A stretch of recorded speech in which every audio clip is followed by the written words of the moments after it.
देव की कविता और प्रवासी जीवन का दर्द। ठीक है जी, धन्यवाद धन्या जी। ओके, तो मैं अपना प्रपत्र प्रस्तुत करूं, सुनाई दे रही है ना?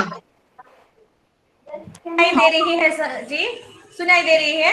आप अपना प्रपत्र प्रस्तुत कीजिए। नमस्ते परम आदरणीय तंगमणि अम्मा जी, धन्या जी और यहाँ पर उपस्थित इस प्लेटफॉर्म में उपस्थित सभी को मेरा प्रणाम।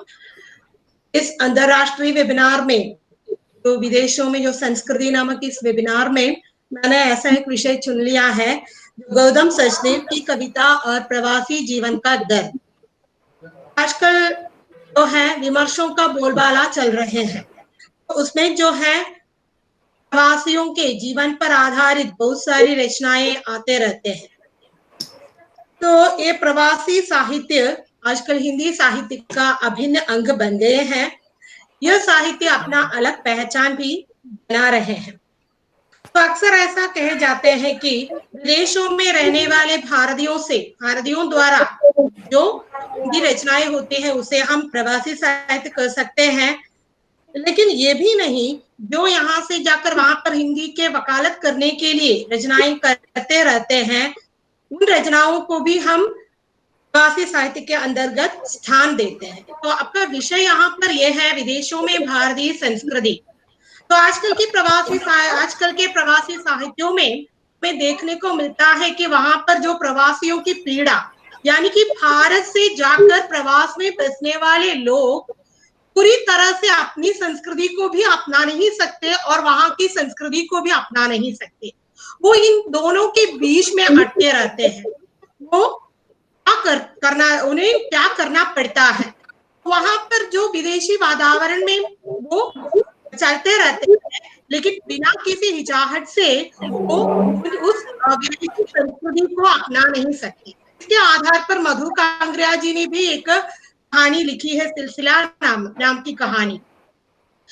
उसी प्रकार ये गौतम सचदेव जी वो पाकिस्तान जो आज वो जगह उनकी जो जीवन वो उनका जन्म तो जो भारत के एक पंजाब के बारबरतन नामक कस्बे में हुआ था, वो आज पाकिस्तान में है।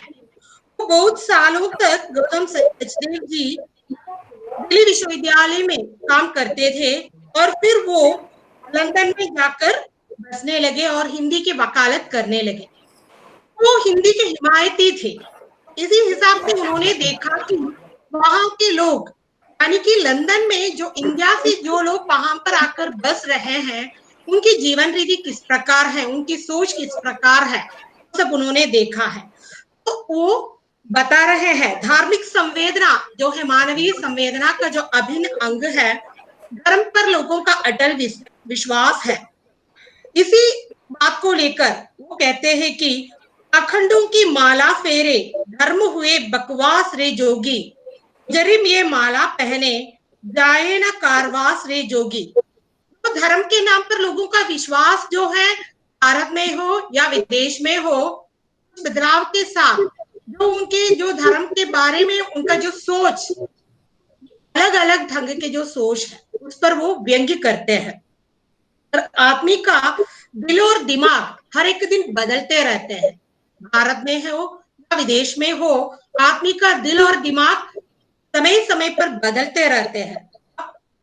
वो वही सोचता है और करता है जो उन्हें उनसे सोचाया जाता है। ये कहते हैं अब वो वही सोचता है और करता है जो उनसे सोचाया जाता है। अब वो दूसरों की भलाई नहीं, ज्यादातर बुराई चाहते हैं। कवि के हिसाब से वो बता रहे हैं। इस पर कवि का विचार देखिए। आदमी को सांप बनने का तरीका मिल गया है, आदमी को सांप बनने का तरीका मिल गया है।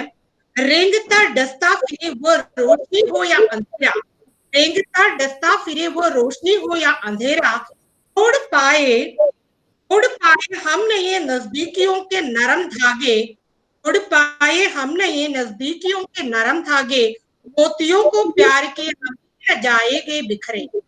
तो ये पंक्तियां जो है उनके कांटों ने पहनी मोती नामक कहानी संग्रह में लिखी गई एक कविता संकलन में लिखी गई एक कविता है। तो ये शाम के जो प्रदीप को लेकर आगे भी कविता लिखे है, शाम नामक कविता। मुझे ये कविता पढ़ते समय उनकी जो विचार याद आ गई। कवि आगे बताते हैं, हम दूसरों से बिल्कुल अलग रहना और दिखाना चाहते हैं। हम दूसरों से बिल्कुल अलग रहना और अलग दिखाना चाहते हैं। इसी हिसाब से हम क्या करते हैं, विदेशी संस्कृति को अपनाने की कोशिश करते हैं। लोग दूसरों से अलग रहना इसलिए पसंद करते हैं कि इसे वो अपनी इज्जत मानते हैं। दूसरों से अलग रहने का मतलब है अपनी इज्जत को बरकरार रखना। दूसरों से मिलजुल कर रहना वो नहीं चाहते। उनसे बिल्कुल अलग ढंग के जीवन रीति अपनाने से वो अपने को और भी अच्छे समझने लगते हैं आज के जो मानव। इसलिए यहाँ पर भी जो है फ्लैट संस्कृति के बदौलत ऐसा हो रहा है कि हमारे जो निकट फ्लैट में कौन जी रहा है, कौन नहीं है, हमारे पड़ोसी कौन है, ये हमें नहीं मालूम। हमारे जो निकट के कोई क्या है, जो हमारे निकट में कौन निवास करते हैं, उनकी मृत्यु हम समाचार पत्रों से उसकी खबर हम लेते हैं। हमारे पड़ोसी के बारे में जानने का समय भी हमें नहीं लगते। तो विदेशी संस्कृति का प्रभाव है वो आजकल हमारे यहाँ पर भी है। इस पर भी कवि बताते हैं, आप जैसे हो जैसा हूं अलग, मानता है खून मुझे गूह अलग, दर्द को मैं जख्म से रखूं अलग, लिख कर फिर इसलिए रोऊं अलग, खून चूसे और सिर पर भी चढ़े, दोस्तों से अब नहीं है जू अलग। हम सबसे अलग रहना चाहते हैं, बिल्कुल नए तरीके से जीवन जीना चाहते हैं।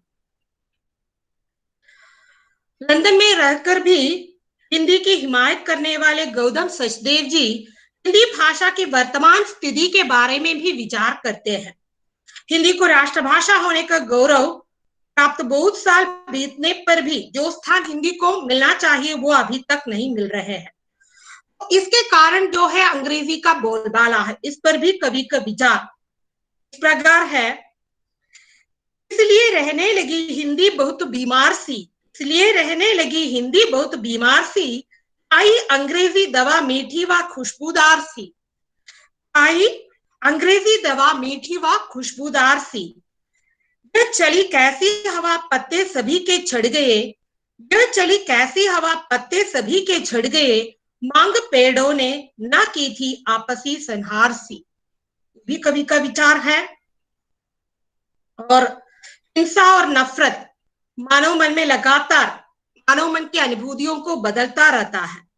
तो दुनिया में हिंसा और नफरत फैलेगी तो लोगों से सुख और चैन दूर हो जाएगा। सुख और चैन के लिए हिंसा और नफरत को दूर रखना आवश्यक है। तो विदेशी संस्कृति में पलने वाले देश विदेश में जो है सभी को सब एक प्रकार के होड़ में चलते हैं, उन्हें किसी का भी समय नहीं है। उस पर कवि बताना चाहते हैं और कवि बताते हैं कि बिना बैर बिना कोप द्वारा सब मन के खोलो, बिना बैर बिना कोप द्वार सब मन के खोलो, नफरत की दुर्गंध हटाओ खुशबू खोलो, हिंसा की ज्वाला से दुनिया रहे न झुलसी, गंगा शीतल बहने दो सरसिद हो तुलसी। तो इस प्रकार जो कवि के विचार में बहुत सारी पंक्तियां उससे आधार बना के उन्होंने लिखी है। समय की कमी है, समय की पाबंदी है, तो इसलिए मैं यहाँ पर समाप्त करती हूँ। जो भी हो, विदेश में भी भारतीय संस्कृति को अपनाते हुए जीवन जीने वाले हैं, फिर भी वो विदेशी लोगों के सामने उन्हें रहना है, उन्हें जीना है। इसके लिए कभी कभी मजबूर होकर विदेशी संस्कृति को अपनाने के लिए वो आगे आ जाते हैं। तो उस पर ऐसा लग जाता है वो बीच में अटक जाते हैं। इस पर बहुत सारी कविताएं हैं, कहानियां हैं। तो मैं यहाँ पर समाप्त करती हूँ। तंगमणि अम्मा जी, मैं विदा लेती हूँ। धन्यवाद। मुझे एक जरूरी मीटिंग है, मैंने धन्या जी से बताया भी था। धन्या जी ने कहा आप जल्दी आकर बोल के जाइए, इसलिए मैं आप सबकी मैं माफी मांगती हूँ। पूरा समय मैं इस पर नहीं बनी रह सकती हूँ। तो धन्यवाद। धन्यवाद। धन्यवाद शबाना जी। तो ये विस्तृत विषय है आपने चुना है और आपका एक अर्जेंट मीटिंग भी है, और धन्यवाद, आपने कम समय में इस विषय को यहाँ प्रस्तुत किया है। धन्यवाद जी। अगला है डॉक्टर सीना कुरियन, सहायक प्राध्यापिका, सेंट माइकल्स कॉलेज चेरतला। आपकी विषय है प्रवासी कवयित्रियों की कविताओं में भारतीय संस्कृति। डॉक्टर सीना जी, आप यहाँ हैं? म्यूट म्यूट है। हेलो। हाँ। ओके। परम आदरणीय तंगमणि अम्मा जी, विभागाध्यक्षा डॉक्टर धन्या जी, प्रपत्र प्रस्तुत करने वाले सब मित्रों, सबको मेरा नमस्कार। सबसे पहले इस अंतर्राष्ट्रीय संगोष्ठी में KSMDB कॉलेज के हिंदी विभागाध्यक्ष डॉक्टर धन्या जी को तहे दिल से धन्यवाद देती हूँ, जिन्होंने मुझे जो प्रपत्र प्रस्तुत करने का जो मौका तो दिया था। मेरा विषय है प्रवासी कवयित्रियों की कविताओं में भारतीय संस्कृति। हम तो जानते हैं भारतीय प्रवासी साहित्य हिंदी साहित्य के एक नवीन विधा एवं चेतना है, जो प्रवासियों के मनोविज्ञान से जुड़ी है। भारतीय मूल के विदेशों में रहने वाले लोगों के सृजनात्मक लेखन को हम प्रवासी साहित्य कहते हैं, किंतु उनका मन और आत्मा देश की मिट्टी में निवास करती है। भारतीय प्रवासी आत्मीय स्तर पर स्वयं को अपने देश से अलग नहीं कर पाया। वे अपनी भारतीयता की पहचान को बनाए रखते हुए विश्व के निर्माण में महत्वपूर्ण भूमिका निभा रहे हैं। प्रवासी हिंदी साहित्य ज्यादातर मॉरिशस, फिजी, सूरीनाम जैसे देशों में लिखा गया जो साहित्य है, वहां रहने वाले लोगों के जीवन के हर एक अंग में भारतीय संस्कृति जो दृष्टिगोचर होते हैं। इस प्रकार भारतीय साहित्यकार विदेश के धरती पर रहकर भारतीय संस्कृति एवं समाज को चित्रित करने का सफल प्रयास तो किया जा रहा है। प्रवासी हिंदी साहित्य की महत्वपूर्ण खूबी यह है कि वहां महिला साहित्यकारों की भागीदारी पुरुष साहित्यकारों से अधिक है। इसका कारण मुझे लगता है कि वे खुलकर सब कुछ तो बताती है। वे भारतीय महिला की भांति हाशिए पर नहीं खड़ा है, अपनी विषय विविधता के कारण मुख्य धारा में सम्मानित भी है। वह केवल स्त्री संवेदना को व्यक्त नहीं करती है अपनी कविताओं में या अपनी सभी साहित्य के विधाओं में, बल्कि पाश्चात्य परिवेश में जूझ रहे प्रत्येक व्यक्ति की संवेदना और उनके संस्कृति को स्वर प्रदान तो करती है। भारतीय प्रवासी कवयित्रियों की दिल और दिमाग में अब भी भारत की संस्कृति को, सभ्यता को अपने सीने में धड़कता हुआ पाते हैं। इसी दर्द की झलक अनेक कविताओं में हम देख सकते हैं। इनमें कुछ कवयित्रियों का नाम तो उल्लेखनीय है। वे विदेशों में रहकर अपनी भारतीयता की पहचान को स्थापित की है। प्रवासी कवयित्रियों में जानी मानी महत्वपूर्ण हस्ताक्षर है सुदर्शन प्रियदर्शिनी, सुधा ओम डिंगरा, देवी नांग रानी, इला प्रसाद, अंजना संधू, शार्दल नौगाजा और राजश्री आदि। इनमें भारत के जालंधर में जन्मी सुधा ओम डिंगरा अब अमेरिका में एक सामाजिक एक्टिविस्ट के रूप में जानी जाती है। वे अपने परिवेश में जो कुछ देखा है, महसूस किया है और भोगा गया है, उसे विषय वस्तु बनाकर अपने कविता को सुसज्जित करती एक कवयित्री है। देश परदेश की भूली बिसरी यादों को जीवंत तो वह करते हैं। देश की चाव नामक उनकी एक कविता है। इसमें एक परिपक्व मन की संवेदना भरी अभिव्यक्ति दिखाई देते हैं। पंक्तियां तो सुनिए। साजन मोर नैना भर भर है आवे, देश की याद में छलक छलक है जावे, याद आवे वो मंदिर, वो गुरुद्वारा, वो धर्मशाला, वो पुराना पीपल का पेड़। सुधा जी तो विदेश में रहते हुए भी अपने भारतीय मिट्टी से जुड़ी हुई संवेदनशील रचनाकार है या कवियत्री भी है, जो अपने परिवार, अपने संबंधों, अपने परिवेश को विषय वस्तु बनाकर अपनी रचनाओं के द्वारा पाठक को अनुभव सागर की ओर ले जाती है। उसकी एक और कविता है जिसका नाम है एक वादा करो। उस कविता में ऐसा भी भाव तो हम देखते हैं, एक वादा करो कभी नया उदास होंगे, सृष्टि के कष्ट चाहे सब साथ होंगे, प्रसन्नता के क्षणों को एकांत से नया सजाना, हम ना रही कुछ लोग खास होंगे। ऐसी है उस कविता की पंक्तियां। वह तो जिंदगी के हर पहलू को अपनी कविताओं के माध्यम से अभिव्यक्त करने वाली एक प्रवासी कवयित्री है। उसकी एक चांद नामक उनकी कविता में अपने परिवेश से दूर बिछड़े हुए एक स्त्री के मन को याद करते हुए इस प्रकार कहती है। खिड़की के रास्ते उस दिन चांद मेरी दहरी पर, मीलों की दूरी नापता तुम्हें छू कर आया। और एक कविता है दूब से रूठी चांदनी, जिसमें एक भारतीय विचारधारा का प्रभाव तो दिखाई देते हैं। इसमें स्त्री को सशक्त कर उस परंपरा में न बांधने की छटपटाहट तो हम देखते हैं, जो स्त्री को केवल मां, बहन, पत्नी के रूप में हम तो देखते हैं। इस विचारधारा की ओर आदेश देते हुए कवयित्री कहती है, मैं ऐसा समाज निर्मित करूंगी जहां औरत सिर्फ मां, बेटी, बहन, पत्नी, प्रेमिका ही नहीं, एक इंसान, सिर्फ एक इंसान हो। हम तो एक भारतीय नारी के मन की अंतर्द्वंद को हम देखते हैं। प्रवासी एक और प्रसिद्ध कवयित्री है इला प्रसाद।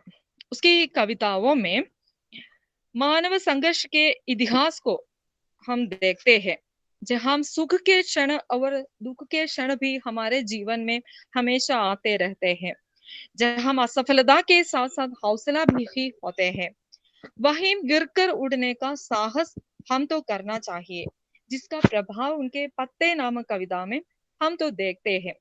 वक्त की शाखों से गिरते हैं पत्ते, दिनों के आजकल परसों, हर पत्ते के साथ ही मुरझाता जाता है मन। आज प्रवासी दोहरा जीवन जीने के लिए तो त्रस्त है। वह भारत से विस्थापित हो चुके हैं, परंतु सांस्कृतिक लगाव के कारण उन पर भारतीयता का प्रभाव है।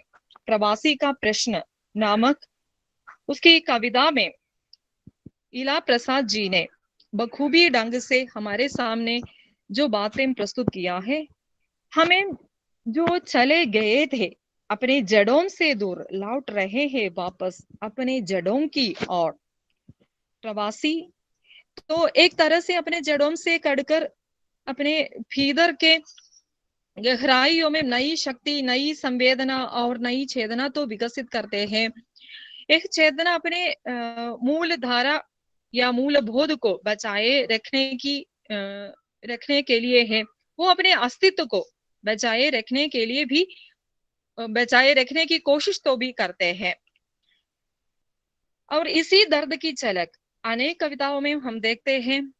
इलाजी की दूरियां कविता में अपने इस दर्द या पीड़ा को जिस प्रकार दिखाई देते हैं, उसका तो पंक्तियां हम देखते हैं। सब कुछ बड़ा है हम आगार में इस देश की तरह, असुरक्षा, अकेलापन और डर भी, तब भी लौटना नहीं होता अपने देश में। इन शब्दों में अपनी विवशता तो हम दिखाई देते हैं। और अंजना संधीर के प्रवासी नारी नामक एक कविता में अपने अस्तित्व को अनूप और अनोखा या सकारात्मक रूप देकर प्रस्तुत करने वाली जो अंजना संदीर को हम देखते हैं। अंजना जी के एक और कविता है संगम, जिसमें दो संस्कृतियों के संघर्ष का काव्यात्मक रूप देखते हैं। हमें ऐसे संसार की परिकल्पना तो करनी चाहिए जिसमें जीवन की विषमताएं कम से कम हो और हमारे जीवन की समस्याएं तो सुलझ जाए। कविता की पंक्तियां है, ऐसी रूठता है कभी दिल दुखा भी देता है, मैं गिर पड़ूं तो मुझे हौसला भी देता है। और एक उनकी कविता है, अमेरिका हड्डियों में बस जाता। इस कविता में कवियत्री भोगे हुए यथार्थ को, सच्चाई को महसूस करते हुए कहती है, अमेरिका जब सांसों में बसने लगे, तुम उड़ने लगे, तो सात समंदर पार अपनों के चेहरे याद रखना। जब स्वाद में बसने लगे अमेरिका, तब अपने घर के खाने और मां की रसोई याद करना। सुविधाओं में असुविधाएं याद रखना, एहिम से जाए संस्कृति की मशाल जगाए रखना। अमेरिका को हड्डियों में बसने मत देना। अमेरिका सुविधाएं देकर हड्डियों में बस जाता है। यहाँ तो हम दो संस्कृतियों के बीच की जूझ को या उसके बीच की टकराकट हो, उसको भोगने वाली एक स्त्री मन की मानसिकता को हम देखते हैं। भारतीय जीवन मूल्यों को बचाए रखना, अपने आप को एक नए परिवेश में डालना, स्वतंत्रता में भी परतंत्रता का अनुभव करना, एक प्रवासी होकर जीने के लिए उसकी मानसिकता में, ये सब तो हम देखते हैं। समय की कमी के कारण मैं संक्षेप तो करना चाहती हूँ। हम तो इस निष्कर्ष पर पहुंचते हैं कि प्रवासी साहित्य ने प्रवासी को वैश्विक रूप को प्रदान दिया है। प्रवासी भारतीय कवियत्रियां अपने परिवार, परिवेश, समाज को उस काल में भारतीय सभ्यता के सहारे बांध कर रखती है, चाहे वह यहाँ भारत में हो, भारत से बाहर प्रवास पर हो। वह अपना कार्य अच्छी तरह से संभालती है। प्रवासी भारतीय लेखिकाओं की कविताएं हमारे दिलों में अपनी अमिट छाप अंकित कर पाने में तो सक्षम है। इतना कहते हुए मैं समाप्त करती हूँ। धन्यवाद। धन्यवाद सीना जी। अगला प्रपत्र प्रस्तुति के लिए डॉक्टर सुस्मिता ओवी, सहायक प्राध्यापिका हिंदी विभाग, बीटीएम एनएसएस कॉलेज धनुचपुरम। सुस्मिता जी। हाँ, हाँ, आप मुझे सुन सकती हैं? हाँ हाँ हाँ, आपकी आवाज आ रही है। हाँ हाँ हाँ, मैं शुरू करूँ? हाँ, शुरू करूँ मैं। आदरणीय तंगमणि जी, धन्या जी और इस संगोष्ठी में भाग लेने वाले सभी व्यक्तियों को मेरा सादर प्रणाम। मेरे प्रपत्र का शीर्षक है भारतीय संस्कृति और प्रेमचंद का कथा साहित्य। यह विषय तो बहुत ही व्यापक है, पर समय की कमी के कारण संक्षिप्त रूप में मैं प्रस्तुत कर रही हूँ। किसी समाज में उत्पन्न होकर विकसित होने वाले गुणों के संग्रह को संस्कृति कहते हैं। जिस प्रकार बगैर गर्मी के आग की कल्पना नहीं की जा सकती, उसी प्रकार बिना संस्कृति के जीवन की कल्पना भी नहीं की जा सकती। साहित्य तो जीवन की कल्पना का मूर्त रूप है, तब तो उसमें संस्कृति का समावेश होना स्वाभाविक ही है। जीवन, संस्कृति और साहित्य के बीच गहरा संबंध है। भारत माता के स्वरूप तन के विभिन्न अंग है यहाँ के गांव, जिनमें बहने वाला रुधिर है भारतीय संस्कृति। ग्रामीण जीवन एवं संस्कृति ऐसा मिला हुआ है जैसे बदन और प्राण, जिनका एक दूसरे के बिना कोई अस्तित्व नहीं है। ग्रामीण जीवन के रचनाकार प्रेमचंद की प्रत्येक रचना भारतीय संस्कृति के विभिन्न पहलुओं का दिग्दर्शन कराता है। प्रेमचंद साहित्य को जीवन की आलोचना मानते थे। उनके अनुसार साहित्य का उद्देश्य जीवन की आलोचना और व्याख्या करना ही है। प्रेमचंद का कहना है कि बुरा आदमी भी बिल्कुल बुरा नहीं होता, उसमें कहीं देवता आवश्यक होता है। यह मनोवैज्ञानिक सत्य है। यही सीख हमारी संस्कृति भी देती है। धर्मनिरपेक्षता, सहिष्णुता, अहिंसा, त्याग, रहन सहन, वेशभूषा, सोचने का तरीका, अभिवादन के तरीके, भारतीय शादियां, ब्राह्मणों का आदर तथा सेवा करना, प्रकृति तथा जानवरों की पूजा करना, भोजन, मेले तथा त्योहार, मानव मूल्यों को महत्व देना, अतिथि पूजा आदि कई विशेषताएं भारतीय संस्कृति को अन्य देशों की संस्कृति से अलग रखता है। इन सभी विशेषताओं का समावेश प्रेमचंद की रचनाओं में हम देख सकते हैं। उनके अशिक्षित पात्र के व्यवहारों को भी मानव मूल्य अविस्मरणीय बना देता है। कफन प्रेमचंद की कफन कहानी का खीसू और माधव जितने भी बुरे लोग नजर आए, पर शराब के नशे में भी वे बाकी का खाना किसी भिखारी को देकर जीवन में पहली बार किसी को कुछ देने के सुख का अनुभव करते हैं। मंद्र कहानी का मुख्य पात्र बूढ़ा भगत डॉक्टर चड्ढा के बेटे की जान बचा लेता है, जिसकी लापरवाही से उसके बेटे की जान चली गई। हानि पहुंचाने वाले की भी भलाई करने की सीख हमारी संस्कृति देती है। संयुक्त परिवार और उसमें त्याग तथा प्रेम से एकता बनाए रखने की संस्कृति का चित्रण बड़ेखर की बेटी कहानी में है। त्याग, अहिंसा, करुणा जैसे महान गुणों का चित्रण मां जुलूस आदि कहानियों में है। गाय बैल जैसे जानवरों को परिवार के सदस्य जैसे प्यार से पालने तथा प्यार करने का चित्रण दो बैलों की कथा कहानी में है। उधार लेकर भी अतिथि पूजा करने का चित्रण सवा सेर गेहूं कहानी में है। इस तरह देखा जाए तो उनकी प्रत्येक कहानी भारतीय संस्कृति का परिचायक है। अब हम प्रेमचंद जी के उपन्यासों के बारे में कहें। भारतीय नारी की पराधीनता की व्याख्या करने वाला सेवा सदन, सामंती व्यवस्था और किसान जीवन का चित्रण करने वाला प्रेमाश्रम, अनमेल विवाह की समस्याओं को रेखांकित करने वाला उपन्यास निर्मला, पारिवारिक कथा कहने वाला गबन, सामाजिक कथा कहने वाला कर्मभूमि, किसान जीवन का महाकाव्य गोधन आदि प्रेमचंद की सभी उपन्यासों में भारतीय संस्कृति के विभिन्न पहलुओं का समावेश हुआ है। यह बात निर्विवाद है कि चाहे कहानी हो या उपन्यास, प्रेमचंद की प्रत्येक रचना की नींव भारतीय संस्कृति है और उसी नींव पर उनकी रचनाओं का गठन किया गया है। मैं प्रपत्र इतना ही प्रस्तुत करती हूँ, समय की कमी है। धन्यवाद।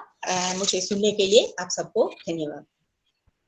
जी सुस्मिता जी, आपका विषय वो तो बढ़िया है, भारतीय संस्कृति और प्रेमचंद साहित्य। इस विषय पर आपने कम समय पर ये पूरा लाने की कोशिश की है। धन्यवाद जी।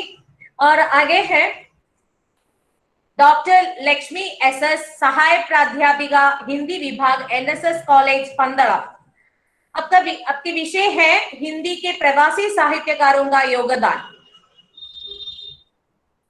धन्या जी, आप मेरी आवाज सुन सकते हैं? हाँ, आवाज आ रही है आपकी, सुनाई दे रही है जी। लक्ष्मी जी शुरू कीजिए। आदरणीय तंगमणि अम्मा जी, धन्या जी, संगोष्ठी में भाग लेने वाले सबको नमस्कार। आज मेरा विषय है प्रवासी हिंदी साहित्य में सुदर्शन प्रियदर्शनी जी की कहानियां। समकालीन हिंदी साहित्य में जहां एक और दलित विमर्श, आदिवासी विमर्श, किन्नर विमर्श आदि की चर्चा हो रही है, वही प्रवासी विमर्श भी उभर कर अपनी चमक बिखेर रहा है। हिंदी साहित्य को समृद्धि प्रदान करने में प्रवासी साहित्यकारों का योगदान महत्वपूर्ण है। वे परिस्थितिवश प्रवासी हुए हैं, पर भारतीय संस्कृति की अमिट छाप उनके हृदय पर अंकित है। इन प्रवासी साहित्यकारों में सुदर्शन प्रियदर्शनी जी का नाम उल्लेखनीय है। सुदर्शन प्रियदर्शनी जी प्रख्यात लेखिका तो है और बेहद संवेदनशील भावुक महिला भी है। जीवन के उतार चढ़ाव, आशा निराशा, प्रौढ़ता, भावनात्मकता के होते हुए जो लिखा वो है अप्रतिम। वे स्वयं कहती है, मेरा लिखना चाहे वो कहानी हो या उपन्यास, कभी भी सायास नहीं रहा, सदैव अनायास ही होता है, एक तीव्र भावावेग की तरह।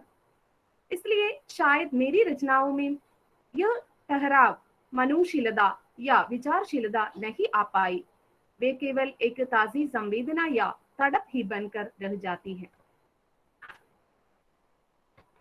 अमेरिका की सुप्रसिद्ध हिंदी रचनाकार सुदर्शन प्रियदर्शनी जी का जन्म 27 अगस्त 1942 में लाहौर में हुआ था। अमेरिका में रहकर रेडियो एवं टेलीविजन कार्यक्रमों का निर्माण किया। उन्होंने अमेरिका में हिंदी के प्रचार प्रसार हेतु श्रेष्ठ नाटकों तथा हिंदी फिल्मों को अनेक प्रसिद्ध कलाकारों और गायकों के अनेकानेक प्रदर्शन करवाए।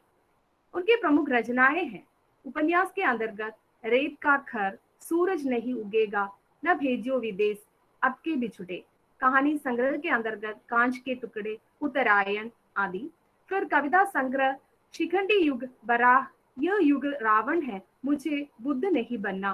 पंजाबी कविता के अंतर्गत मैं कौन हूँ और हाइकू के अंतर्गत 8 हाइकू कविताएं। फिर उनके पुरस्कार एवं सम्मान के बारे में भी आपको जानकारी देना चाहती हूँ। सुदर्शन प्रियदर्शनी जी को कई पुरस्कार एवं सम्मान भी प्राप्त हुए हैं। उसमें महादेवी पुरस्कार, महानदा पुरस्कार, गवर्नेंस मीडिया पुरस्कार आदि शामिल है।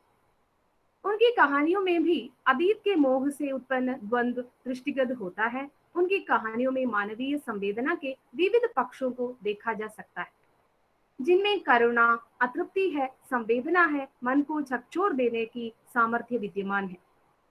उसमें प्रमुख है अखबार वाला कहानी। वो तो मर्मस्पर्शी कहानी है जिसमें भारतीय परिवेश के भयावह सच को उजागर किया गया है। कहानी की नायिका जया भारतीय संस्कृति के संस्कार, शिष्टाचार, भावुकता, संवेदनशीलता को हृदय में समेटे हुए विदेश में जा बसती है। जया भारतीय संस्कारों को अपने हृदय में संजोए रहती है, उससे मुक्त होने का प्रयास भी नहीं करती है। इसलिए वहां के यांत्रिक जीवन के कारण उसे एक अधूरेपन का एहसास होता है। और उनकी सुबह कहानी में भी संवेदन के धरातल पर उत्कृष्टतम रचना है। इसमें मृत जीवन, अतीत और भविष्य को लेकर अंतर्द्वंद, जीवन की जिजीविषा और विवशता को व्यक्त किया गया है। मृत की यथार्थ स्थिति का चित्रण उसमें हम देख सकते हैं। कोई लौटकर जवाब नहीं देता, अपनी ही आवाज बार बार लौटकर आ जाती है। उम्र के साथ आवाज की लंबाई भी अपने से शुरू होकर अपने तक ही रह जाती है। मालदी का जीवन वृद्धावस्था के कारण कठिन हो गया है, जिसमें वर्तमान समय की सच्चाई को भावपूर्ण ढंग से व्यक्त किया गया है। उनकी मृग तृष्णा एक ऐसे युवक की कहानी है जो देखने में एक सामान्य या सज्जन पुरुष लगता है, लेकिन उसके अंदर बचपन की दोस्त आभा के प्रति मन में कहीं न कहीं प्यार की चिंगारी दबी हुई है। उसे मिलने वो अमेरिका जाता है, वहां पर उसे आभा जैसी लड़की दिखाई देती है, लेकिन जब वो उसके पास पहुंचता है तो वह नहीं होती। देशांतर में नायिका सरिता के मानसिक अंतर्द्वंद चित्रित है। उसका बेटा विदेशी लड़की से शादी करता है। वो अपनी माँ के पास जो शादी का कार्ड भेजता है उसमें अपना और एवं पति का नाम लिखा न होने से दुखी हो जाती है। इसमें नायिका पाश्चात्य एवं भारतीय संस्कृति के बीच झूलती रहती है। प्रियदर्शनी जी की कहानी उत्तरायण की नायिका नीमा भी अपने पति व बच्चों के शारीरिक सुविधाओं को पूरा करती हुई खुद बीमारी से लड़ती रहती है और पराये देश में पराये होने की अनुभूति और उस अपरिचित देश में समयोजित होने के प्रयास में बेगानेपन की शिकार हो जाती है। वो कुर्सी पर बैठे बैठे दीवार पर लगे कैलेंडर को देख रही है। इस कैलेंडर का एक एक पन्ना एक एक महीने को ही धो पाता है और हर महीने के बाद वह पन्ना निकाल दिया जाता है। दो संस्कृतियों के आपस में मिलने और उनके बीच आपसी टकराहट तनाव की स्थिति पैदा करती है। प्रवासी भारतीय भावनात्मक रूप से भारत से जुड़े हुए हैं और आर्थिक रूप से वे पश्चिमी देशों पर निर्भर है। ये उनके लिए दुख संताप का कारण बनता है। नीमा इसके बारे में कहती है, या ऊंची दुकान फीका पकवान, या विदेश में लोग संपन्नता और वैभव बटोरने आते हैं, लेकिन हिस्से आती रिक्तता, अकेलापन और एक रिक्तता जो धीरे धीरे दीमक की तरह सब कुछ चाट जाती है। कहानी धूप की नायिका रेखा अपने बच्चों व पति के साथ रहते हुए भी कई संबंधों में समायोजन नहीं कर पाती और पति से अलग रहने का निर्णय ले लेती है। यह सब एक दिन में या अचानक नहीं होता, बल्कि विशाल द्वारा हर जगह उसे नीचा दिया जाना, शोषण करना और उसका स्वार्थी होना ही इन सब का कारण है। कहानी मरीचिका में सुदर्शन जी ने शादी से पहले का आकर्षण और प्रेम तथा शादी के बाद किस तरह से स्त्री का शोषण होता है, पुरुष की वर्चस्ववादी सोच के आगे स्त्री का अपना अस्तित्व न के बराबर बना दिया जाता है, यह अच्छी तरह उद्घाटित किया है। नायिका एक दफ्तर में स्टेनो की नौकरी करती है। दफ्तर का बॉस उसके गुण से प्रभावित होकर उससे शादी करता है, परंतु सच्चाई का पता तब लगती है जब शादी के बाद वो नायिका को घर में कैद कर रखता है और मारता पीटता है और उसका शोषण करता है। वो पहले से भी शादीशुदा है और यह प्रेम और आकर्षण सब मायावी होता है, जो वो नायिका के दबंग स्वभाव को कुचलने के लिए विवाह रूपी मायावी मुखौटे का सहारा लेता है और कहता है, एक दिन माँ ने गुस्से में पूछा, मुझसे शादी ही क्यों की आपने? आपके पास सब कुछ तो था पहले से, तुम्हारी बुलंद हेकड़ी को ही मैं मसलना चाहता था, वही मैंने किया। कहानी सावित्री नंबर 3 की नायिका इतनी गऊ है कि प्रभुदयाल जैसे मायावी इंसान को वो पहचान नहीं पाती, जो दूसरे स्त्री के पास जाता है और उसे अपनी सारी कमाई देता है और अंत में वो स्त्री ही उनकी मृत्यु का कारण बनती है। प्रियदर्शनी जी ने यहाँ सावित्री के माध्यम से एक ऐसी नारी पात्र को जीवंत किया है जो हर तरह से अपना उत्पीड़न शोषण होने के बाद भी अपने अस्तित्व के लिए संघर्ष करती दिखाई देती है। समय की पाबंदी के कारण मैं यह संक्षेप करना चाहती हूँ। संक्षेप में हम कह सकते हैं कि भारतीय मूल की सुदर्शन जी ने ऐसी लेखिका है जिन्होंने अपने अनुभवों को सृजनात्मक लेखन से खींचा है। उनकी कहानियां एक और प्रवासी भारतीयों की पीड़ा को व्यक्त करती है, तो दूसरी ओर उन्हें भारतीय धर्म व दर्शन से भी जोड़ती है। उनका योगदान हिंदी साहित्य के लिए स्तुत्य ही है। अंत में मैं विभाग अध्यक्षा धन्या जी को धन्यवाद अदा करती हूँ, जिसे मुझे यहाँ प्रपत्र प्रस्तुत करने का अवसर दिया है। धन्यवाद धन्या जी। जय हिंद, जय हिंदी। धन्यवाद लक्ष्मी जी। आपने हिंदी के प्रवासी साहित्यकारों का योगदान नामक ये विषय से तो बढ़िया व्याख्या यहाँ प्रस्तुत किया है, तो धन्यवाद। आगे है प्रपत्र प्रस्तुति के लिए डॉक्टर दीपा कुमारी, सहायक प्राध्यापिका हिंदी विभाग, डीबी कॉलेज तलैलपरंब। दीपा जी, दीपा जी, आपका विषय है हम प्रवासी उपन्यास में भारतीय संस्कृति।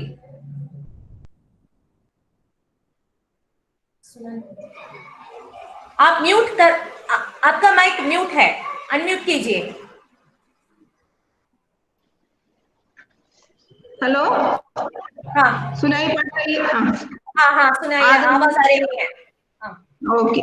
आदरणीय तंगमणि अम्मा जी, धन्या जी और इस संगोष्ठी में भाग लेने वाले सभी प्रतिभागियों को मेरा दिल से नमस्कार। संगोष्ठी का विषय जो है विदेशों में भारतीय संस्कृति, बहुत ही बढ़िया है, बहुत ही प्रासंगिक विषय है। हमें ये सोचना चाहिए, हम इस विषय पर सोचने के लिए मजबूर है। विदेशों में हमारी भारतीय संस्कृति का जो प्रचार प्रसार हुआ है वो आज की बात नहीं है। वर्षों पहले अशोक के जमाने में, कनिष्क के जमाने में बौद्ध धर्म के दीक्षा के लिए यहाँ के विद्वान, यहाँ के बौद्ध भिक्षु यहाँ से जाकर विदेशों में जैसे श्रीलंका आदि देशों में जाकर वहाँ के लोगों को दीक्षित करते थे। इस दीक्षा के दौरान हमारी संस्कृति का भी वहाँ प्रचार प्रसार होता है। दूसरी बात यह है कि व्यापार के संबंध में, व्यापार के समय व्यापारी लेन देन, व्यापार, हमारे यहाँ मसालों के लिए व्यापारी आते जाते, इस सिलसिले में भी हमारी संस्कृति का व्यापार के दौरान भी आदान प्रदान होती रही है, भारतीय संस्कृति का प्रचार प्रसार होती रही है। इसी प्रकार आयुर्वेद आदि के संबंध में भी हमारा भारत विश्व गुरु था, इस कारण वह इस सिलसिले में भी हमारी संस्कृति विश्व भर में प्रचलित होती रही है। और अब वर्तमान समय में देखा जाए, जो तमाम मल्टीनेशनल कंपनियां भूमंडलीकरण और बाजारीकरण के कारण हिंदी विश्व भाषा होती जा रही है, व्यापारिक भाषा के रूप में हिंदी को अपनाया जा रहा है। इस कारण हिंदी विश्व भाषा बनती जा रही है। इस कारण हिंदी के साथ ही साथ हमारी संस्कृति का भी प्रचार प्रसार हो रहा है। और एक बहुत ध्यान देने योग्य बात यह है कि हमारे यहाँ केंद्रीय हिंदी संस्थान आगरा, हमारे यहाँ के कई विश्वविद्यालयों से तथा विदेशी विश्वविद्यालयों में हिंदी का पठन पाठन होता है। इसे ये समझना चाहिए कि जिस देश की भाषा का पठन पाठन होता है, उससे उस देश की संस्कृति का भी उतना ही अधिक प्रचार प्रसार होता ही होगा, यही मेरा विश्वास है। मैं अपने विषय पर आती हूँ। मेरा विषय है हम प्रवासी उपन्यास में भारतीय संस्कृति। मॉरिशस में हिंदी उपन्यास का श्री गणेश कृष्णलाल बिहारी के उपन्यास पहला कदम से माना जाता है। कालांतर में अभिमन्यु अनंत, जो मॉरिशस के प्रवासी भारतीय है, हिंदी उपन्यासकार, कथाकार और कवि के रूप में मॉरिशस में ही नहीं भारत में भी विशिष्ट ख्याति अर्जित की है।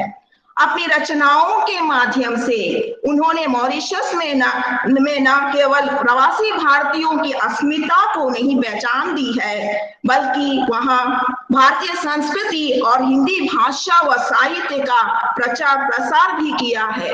अभिमन्यु अनंत मॉरिशस में हिंदी कथा साहित्य के सम्राट है।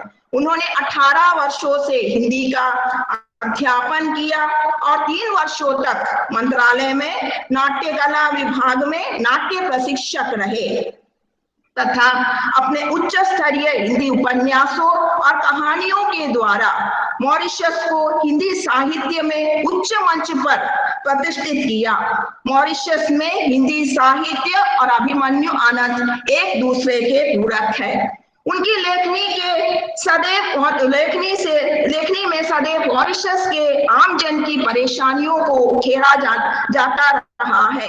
हिंदी साहित्य में अभिमन्यु अनंत की लेखनी अतुल्य है तथा उन्हें अनेक महान पुरस्कारों से भी नवाजा जा चुका है। हिंदी साहित्य की धुन मॉरिशस में लहराई करने में अभिमन्यु अनंत का नाम उल्लेखनीय है। हिंदी साहित्य में अनंत अपने महाकाव्यात्मक उपन्यास लाल पसीने से प्रतिष्ठित हुए। ये उपन्यास प्रवासी भारतीय मजदूरों का कारुणिक उपन्यास है। कमल किशोर गोयनका उन्हें उपन्यास सम्राट एवं मॉरिशस के प्रेमचंद जैसे विशेषण से विभूषित करते हुए लिखते हैं। अनंत में सामयिक यथार्थ की अभिव्यक्ति के साथ महाकाव्यात्मक प्रतिभा है, जो अपने समाज की संस्कृति, अस्मिता, अस्तित्व तथा स्वाधीनता के महत् संघर्ष का जीवंत चित्रण करती है। अपनी मिट्टी में जीना, अपने मुल्क में जीना हर एक व्यक्ति का मोह है, सपना है, जिसके विरुद्ध अपने देश को छोड़कर, अपने मुल्क को छोड़कर किसी दूसरे देश में जाकर बसने की नौबत आ जाती है, तो उसके मन में हमेशा यह सपना रहता है कि वो अपने स्वदेश लौट आए। पर उस समय भी उस समय हमेशा उसकी इच्छा स्वदेश या अपनी जन्मभूमि लौट आने की होती है। प्रवासियों की जिंदगी हमेशा मिलन की आशा से आपूरित है। अपनी मिट्टी में जीना, उसकी गंध पाना, रिश्तेदारों और मित्रों के बीच जीना उनकी आशाएं हैं, लेकिन प्रवासी अपनी बौद्धिक और शारीरिक शक्ति दूसरे देशों को स्वर्ग बनाने में अर्पित करते हैं। हम जानते हैं कि प्रवासी लोगों को 3 श्रेणियों में बांटा गया है। पहला श्रेणी है गिरमिटिया मजदूरों की, जो फिजी, मॉरिशस, ट्रिनिडाद देशों में उन्हें मजदूरी के लिए ले जाया जाता है। दूसरा श्रेणी है 80 के दशक में अशिक्षित मजदूर, और तीसरे श्रेणी में आते हैं 80-90 के दशक में मध्यवर्गीय शिक्षित लोग, जो अपने जीवन स्थिति को सुधारने के लिए प्रवास गए।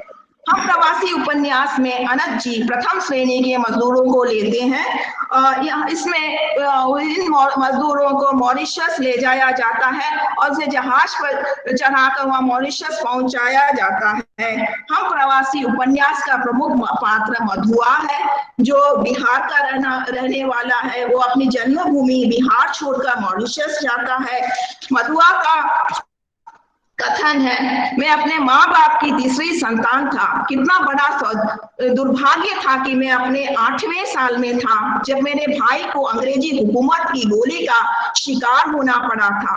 मेरा भाई मरते मरते भी बोलता रहा, देश को आजाद कराना है। यह हम देखते हैं मधुआ के भाई के मन में देश के प्रति स्नेह अभिमान की भावना है। उसी प्रकार मधुआ के मन में भी अपने भाई से भी बढ़कर देशभक्ति की भावना है। और यहाँ मधुआ को मॉरिशस अपने सौतेली मां के कारण ही जाना पड़ता है। यह भी जब वह मॉरिशस पहुंचता है तो जहाज से उतरने के बाद नाव से पत्थर की सीढ़ियों से ऊपर आता है तो वो चारों तरफ देखता है तो उसे ऐसा दिखाई पड़ता है कि वहां पहुंचकर वहां के पहाड़ भिन्न है, वहां की इमारतें भिन्न है, मौसम भिन्न है, माटी की गंध भिन्न है, बोली भिन्न है। अर्थात उन्हें सब कुछ अपने देश के से भिन्न प्रतीत होने लगता है, अपने देश से अलग प्रतीत होने लगता है, उसके अपनी संस्कृति से एक कटाव महसूस करने लगता है। वो अपनी आजीविका के लिए भारतवंशी विविध प्रांतों से मॉरिशस गए। उन्हें जहाज में मॉरिशस ले जाया जाता है, लेकिन जहाज की जो यात्रा होती है बहुत ही कष्टदायक होता है। इस जहाज में इस उपन्यास में एक ऐसे पात्र का जिक्र किया गया है जो सीतासा है। ऐसी पात्र है जिसके आंखों के सामने उसके पति के शव को समुद्र में फेंका जाता है। मॉरिशस में मजदूरों को अनेक यातनाओं का सामना भी करना पड़ता है। वहां के मालिक ठेकेदार उनका शोषण करते हैं। इसमें इस उपन्यास का नायक मधुआ उसके विरुद्ध आवाज भी उठाता है। हम प्रवासी में अभिमन्यु जी प्रवासियों के मन का भी अत्यंत मार्मिक चित्रण करते हैं। जैसे कि हम जानते हैं कि भारत जो है त्योहारों का देश है, पर्व आदि यहाँ बहुत सारे अन्य देशों की अपेक्षा बहुत सारे मनाए जाते हैं।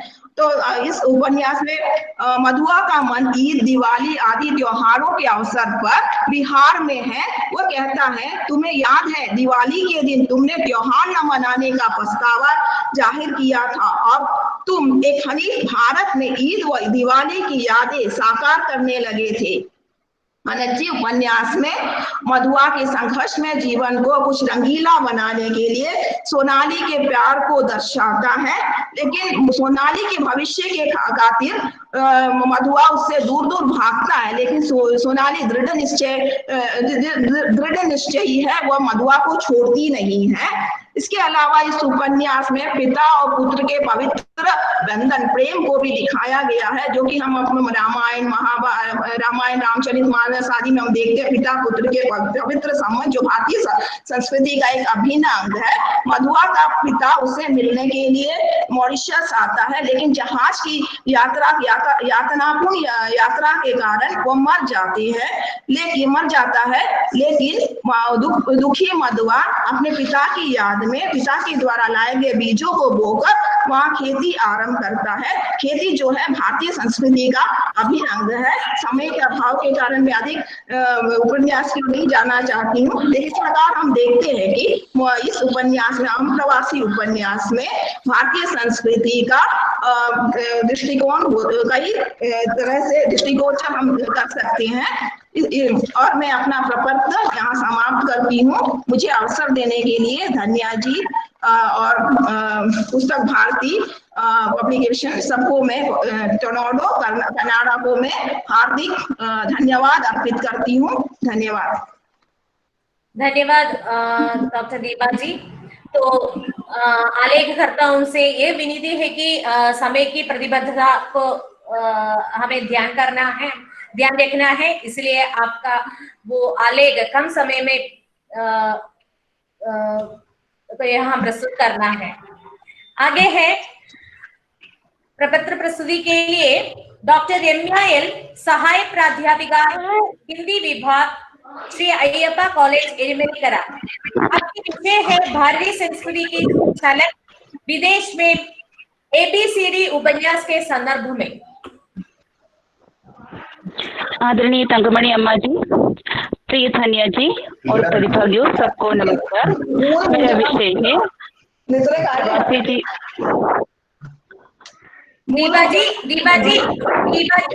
दीपा जी जरा अपना माइक को म्यूट करके रखिए। दीपा जी, तो एबीसीडी उपन्यास के संदर्भ में मैं प्रवासी जीवन में भारतीय संस्कृति को देखने का प्रयास करती हूँ। तो रविंद्र कालिया के उपन्यास एबीसीडी यानी अमेरिकन। रेमिया जी आपकी वीडियो जरा ओपन कीजिए। रेमिया जी या कोई असुविधा है? हाँ बेटी तो मेरी गोद में है। ओके आप तो कंटिन्यू कीजिए। ओके जी। तो रविंद्र कालिया के उपन्यास एबीसीडी यानी American born confused desis, America में से पहली और दूसरी पीढ़ी के भारतीयों की कथा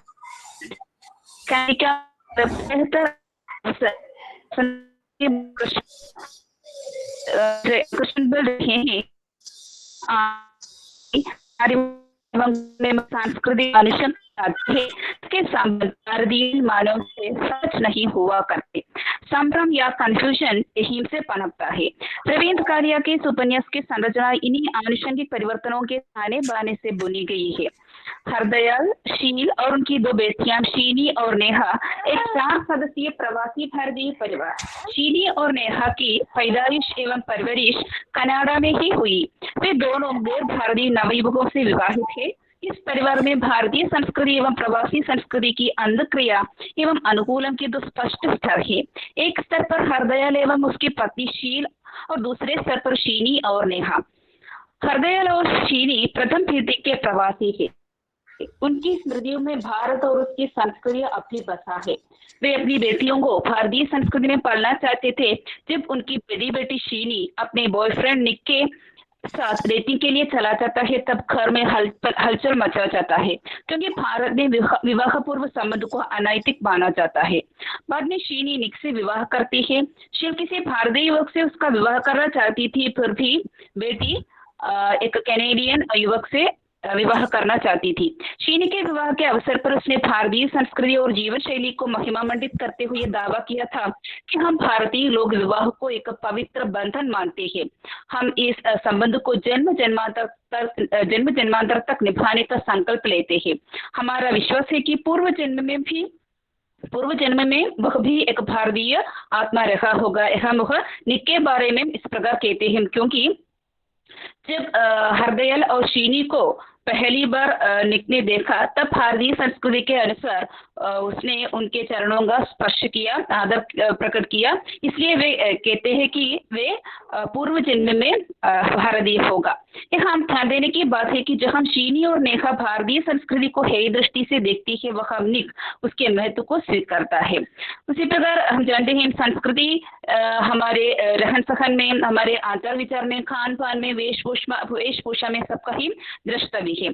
यहाँ भी शील भारतीय संस्कृति के अनुसार अपनी बेटियों को साड़ी पहनकर देखने की इच्छा प्रकट करते हैं और अपनी सहेली की बेटी अपूर्वा उसकी सहेली की बेटी अपूर्वा तो साड़ी पहनती है। इसलिए शील इस आशा से हर वीकेंड उसे बुलाती है कि उसकी लड़कियां अपूर्वा से कुछ सीख सके। प्रकार धर्म, ज्योतिष, अध्यात्म प्रवासी भारतीय समुदाय में अपने छुटे हुए देश से जुड़ने का एक जरिया होता है। इस उपन्यास में भी अपूर्वा नामक आध्यात्मिक गुरु के माध्यम से धर्म और आध्यात्म से जुटे रहने का प्रयास वे करते हैं। उसी प्रकार उपन्यास में पंजाबी खान पान का वर्णन भी है।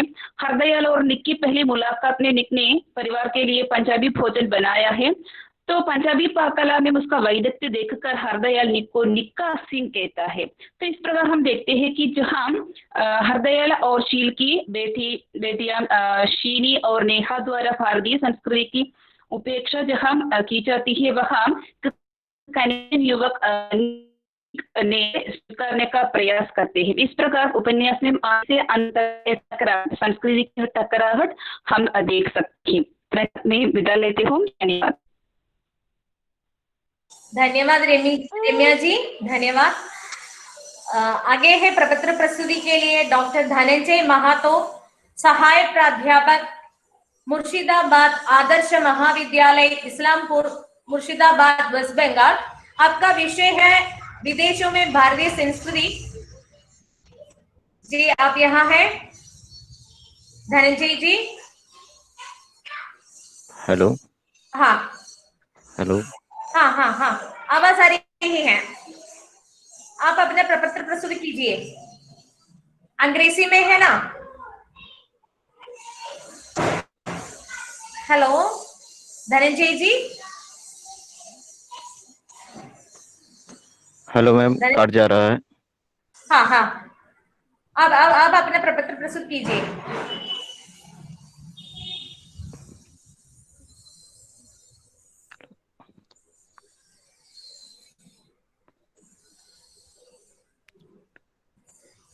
शुरू कीजिए जी धनंजय जी।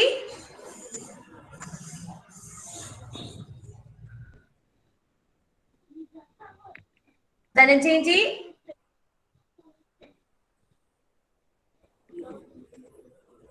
ओके, नेटवर्क प्रॉब्लम है तो नेक्स्ट। ओके ओके, तो अंत में आपका नाम फिर से मैं बुलाऊंगा। तो आगे है धनंजय जी, मैं अंत में आपका नाम फिर से बुलाऊंगा।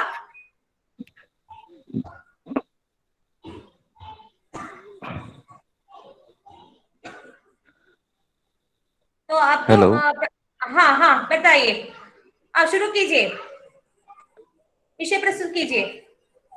मैम, सुनाई नहीं दे रहा है कुछ। तो हमें सुन सकते हैं आपको, आपकी आवाज हमें आ रही है जी, आपकी आवाज हमें आ रही है। तो हेलो।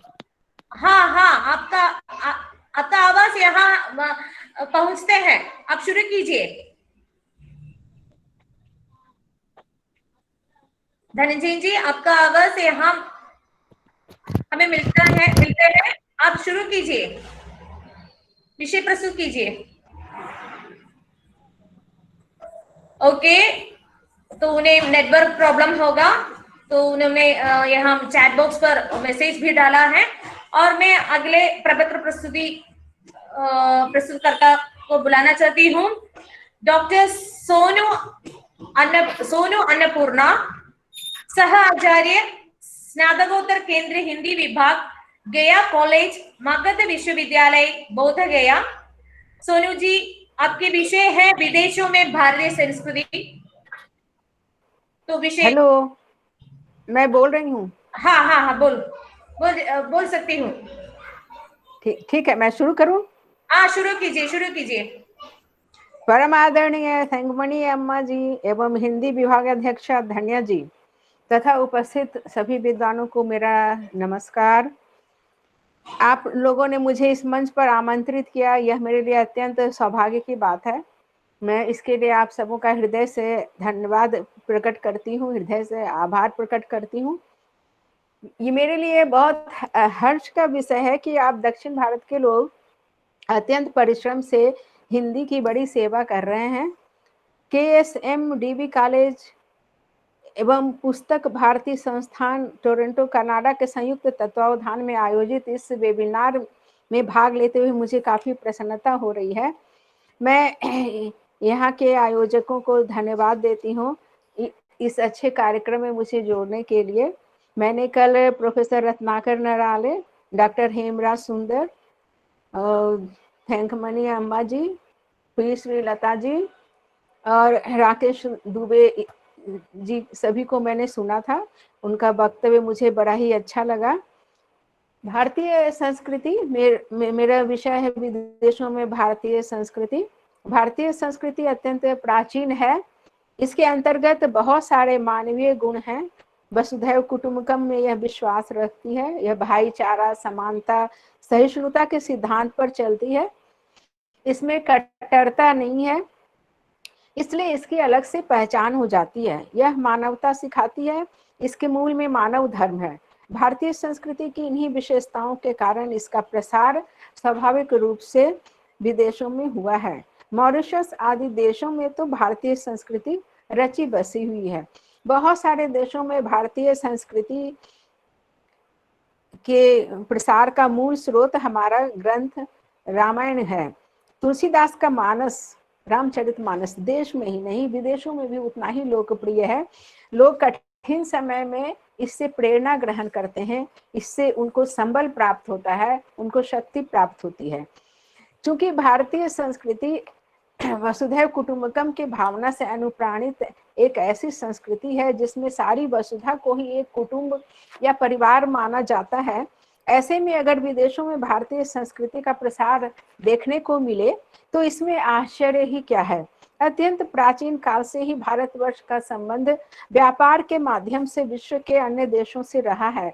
व्यापार के सिलसिले में भारतीय विदेशों की यात्राएं किया करते थे, जिससे भारतीय संस्कृति का प्रसार उन देशों में हुआ।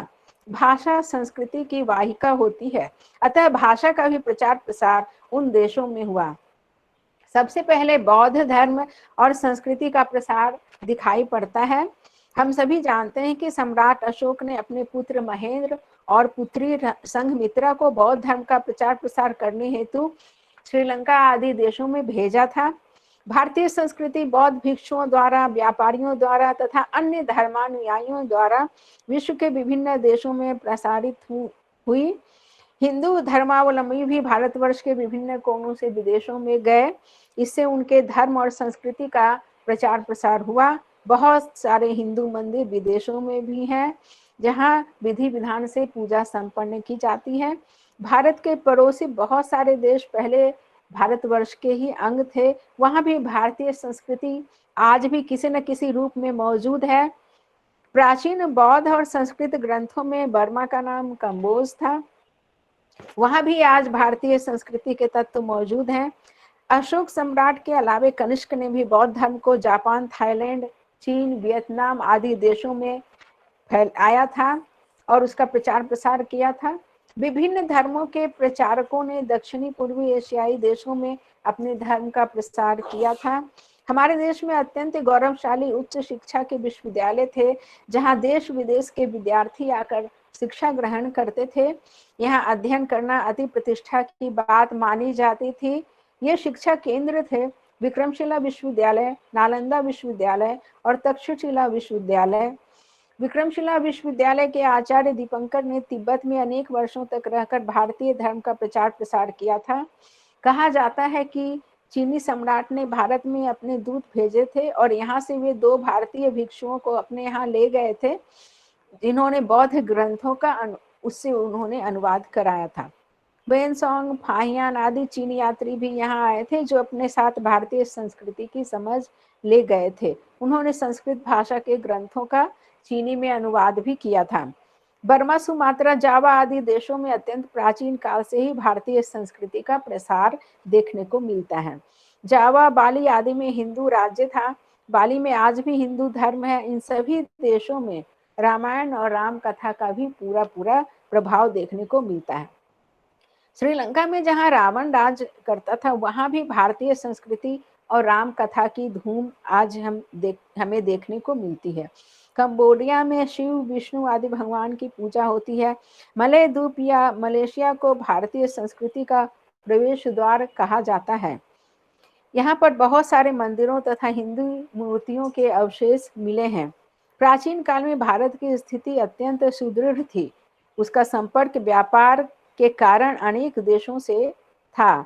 दक्षिण पूर्व एशिया में एक प्रशस्ति मिली थी, वो कान्ह गांव में, वियतनाम में। यह वो कान्ह प्रशस्ति दक्षिण पूर्व एशिया का अब तक का सबसे पुराना संस्कृत का शिलालेख है। यह 2री या 3री शताब्दी का बताया जाता है। दक्षिण पूर्व एशिया को इंडो चाइना भी कहते हैं। इसके अंदर Cambodia, Laos, Burma, Thailand, Vietnam, Malaysia आदि देश आते हैं। आजकल मनुष्य बहुत सारी यात्राएं कर रहा है, जो पहले संभव नहीं था, पहले कठिन था। वैसे अभी कोरोना काल में यात्राओं पर प्रतिबंध लग गया है, लेकिन आज विदेश जाना साधारण सी बात हो गई है। आज भारत से बाहर विदेशों में जाकर पढ़ने वाले और वहां नौकरी करने वालों की संख्या काफी बढ़ गई है। ऐसे में विदेशों में भारतीय संस्कृति का प्रसार अब और भी बढ़ गया है। यहाँ की सभ्यता, संस्कृति, भाषा एवं साहित्य से सभी अवगत हैं। आज सूचना क्रांति का युग है। एक जगह की खबर दूसरी जगह तुरंत पहुंच जाती है। मनुष्य भी बाहर के देशों से संपर्क साधने में लगा रहता है। अतः यहाँ के रीति रिवाज, खान पान सभी से लोग परिचित हैं। भारतीय व्यंजनों के बहुत सारे होटल आदि भी विदेशों में खुल गए हैं। यहाँ के साहित्य और भाषा का भी ज्ञान लोगों को हो रहा है। हिंदी अब ग्लोबल भाषा बन चुकी है। बहुराष्ट्रीय कंपनियों ने अपने उत्पाद बेचने हेतु हिंदी भाषा को ही चुना है, क्योंकि इसके बोलने वालों की संख्या विश्व में अंग्रेजी और चीनी के बाद तीसरे नंबर पर है। अमेरिका, कनाडा आदि देशों में भी बहुत से भारतीय रह रहे हैं जो भारतीय संस्कृति और भाषा का प्रसार कर रहे हैं। आज विश्व के कई देशों के विश्वविद्यालयों में हिंदी की पढ़ाई हो रही है।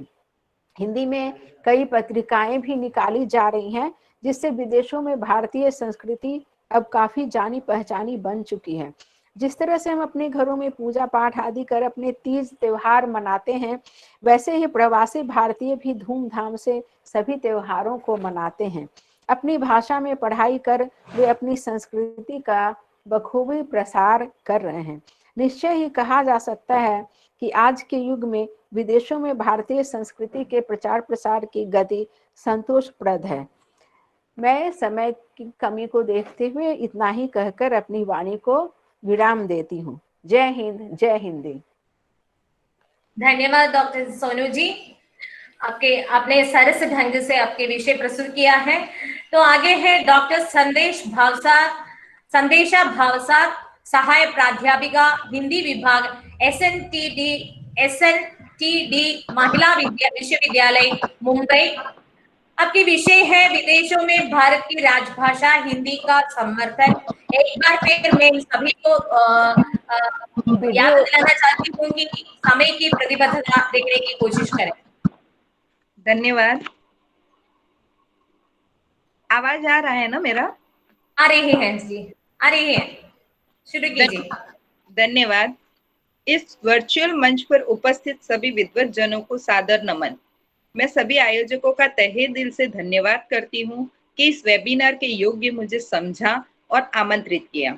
मेरा विषय है विदेशों में भारत की राजभाषा हिंदी का संवर्धन और इस संगोष्ठी का विषय है विदेशों में भारतीय संस्कृति। हमारी भारतीय संस्कृति का विदेशों में प्रचार प्रसार प्राचीन काल से ही होता आ रहा है। संस्कृतियों का आदान प्रदान धार्मिक, आर्थिक और राजनीतिक कारणों से होने लगा। उपयुक्त कारणों से विशाल संस्कृति का साम्राज्य स्थापित हुआ। इस संस्कृति के आदान प्रदान का जरिया भाषा बनी। भारतीय संस्कृति की संवाहक उसकी भाषा है। हिंदी भारत की राजभाषा है, पर कुछ लोग इसे भारत की राष्ट्रभाषा समझते हैं। यह भाषा न सिर्फ भारत में बल्कि विदेशों में भी बोली जाने वाली भाषा है। भारत के अलावा यह नेपाल, फिजी, पाकिस्तान, दक्षिणी Africa, Bangladesh, Trinidad, Tobago, Singapore, America, Uganda, Germany, Mauritius आदि देशों में बोली जाती है। भारत में हिंदी बोलने, समझने और व्यावहारिक जीवन में उपयोग करने वालों की संख्या निरंतर बढ़ रही है। यही प्रगतिमूलक स्थिति हिंदी के लिए विदेशों में भी है। विदेशों में हिंदी का उपयोग मुख्यतः भारत वंशियों के द्वारा होता है। इस दृष्टि से विदेशों को 3 वर्गों में रखा जा सकता है। पहला वर्ग वह जिसमें फिजी, सूरीनामा, त्रिनिडाद, मॉरिशस जैसे देश रखे जा सकते हैं, जहां भारत वंशीय लोग भारी तादाद में बस रहे हैं। शुरुआत में इन देशों में अंग्रेजों के द्वारा भारतीय मजदूरों को एग्रीमेंट पर अंगूठा लगवाकर भेजा जाने लगा। वहां पहुंचकर मजदूरों से 12-14 घंटे काम करवाया जाता था और उन्हें अपना मेहनताना भी नहीं दिया जाता था। इस वजह से उन भारतीयों को मजबूरीवश वहीं बसना पड़ा। उन मजदूरों को गिरमिटिया कहा जाता था। जैसा कि कल के सत्र में मैडम ने इसकी चर्चा की थी, वे गिरमिटिया रात में अपनी थकान उतारने के लिए रामचरितमानस और हनुमान चालीसा का पाठ करते थे। इस प्रकार भारतीय मजदूर अपनी भारतीय संस्कृति व भाषा से जुड़े रहते थे। धीरे धीरे उन देशों में हमारी भाषा का विकास होने लगा। दूसरे वर्ग में वे देश हैं जहाँ की भाषा उर्दू है। इस्लामिक देशों में जब भारतीय अपने कामकाज के लिए जाते हैं तो उनकी संपर्क भाषा हिंदी ही होती है, क्योंकि हिंदी उर्दू की मिश्रित भाषा को हिंदुस्तानी जुबान कहा जाता था।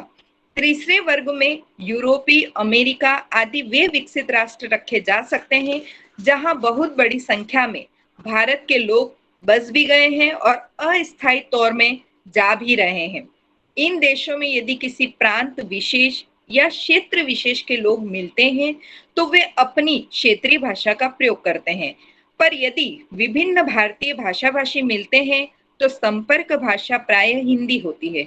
उदाहरण के तौर पर अमेरिका, कनाडा में गुजराती भाषी काफी संख्या में बसे हैं। यदि गुजराती लोग परस्पर मिलेंगे तो आरंभिक संपर्क अंग्रेजी में होने के बाद बातचीत की भाषा गुजराती हो जाएगी, पर यदि गुजराती और तमिल भाषी या गुजराती और मलयालम भाषी मिलेंगे तो संपर्क भाषा अधिकांश तो हिंदी बन जाएगी। इस तरह हिंदी विश्व की भाषा बनती जा रही है। आज दुनिया में 175 विश्वविद्यालयों में हिंदी विषय के रूप में पढ़ाई जाती है। हिंदी वहां अध्ययन, अध्यापन और अनुसंधान की भाषा भी बन चुकी है। जैसा कल हमने देखा, सत्र के मुख्य वक्ता विदेशों से जुड़े थे, वे हमारी हिंदी का संवर्धन ही कर रहे हैं। अमेरिका के ही 30 से ज्यादा विश्वविद्यालयों में भाषीय पाठ्यक्रमों में हिंदी को महत्वपूर्ण दर्जा मिला हुआ है। फिजी में तो हिंदी को राजभाषा का आधिकारिक दर्जा मिला हुआ है। अमेरिका के अलावा यूरोपीय देशों, एशियाई देशों और खाड़ी के देशों में भी हिंदी का तेजी से विकास हो रहा है। रूस के कई विश्वविद्यालयों में हिंदी साहित्य पर लगातार शोध हो रहे हैं। Language use in United state 2011 की रिपोर्ट में कहा गया है कि हिंदी अमेरिका में बोली जाने वाली शीर्ष 10 भाषाओं में से एक है। वर्ष 2017 में ऑक्सफोर्ड डिक्शनरी में भी पहली बार अच्छा, बड़ा दिन, बच्चा और सूर्य नमस्कार जैसे हिंदी शब्दों को सम्मिलित किया गया है। हिंदी ऐसी भाषा है जो प्रत्येक भारतीय को वैश्विक स्तर पर सम्मान दिलाती है। दुनिया भर में आज 75 करोड़ से भी ज्यादा लोग हिंदी बोलते हैं और जिस प्रकार वैश्विक परिदृश्य में हिंदी की स्वीकार्यता निरंतर बढ़ रही है, उसे देखते हुए कहना असंगत नहीं होगा कि वह दिन ज्यादा दूर नहीं जब हमारी राजभाषा हिंदी अंतर्राष्ट्रीय स्तर पर शीर्ष के शिखर पर पहुंच जाएगी। इसी कामना के साथ मैं अपनी वाणी को विराम देती हूँ। धन्यवाद। धन्यवाद संदेशा जी, धन्यवाद। आगे है डॉक्टर सौम्या वीएम, अध्यापिका चिन्मय विद्यालय तिरुवनंतपुरम। आपके विषय है रामचरितमानस में भारतीय संस्कृति।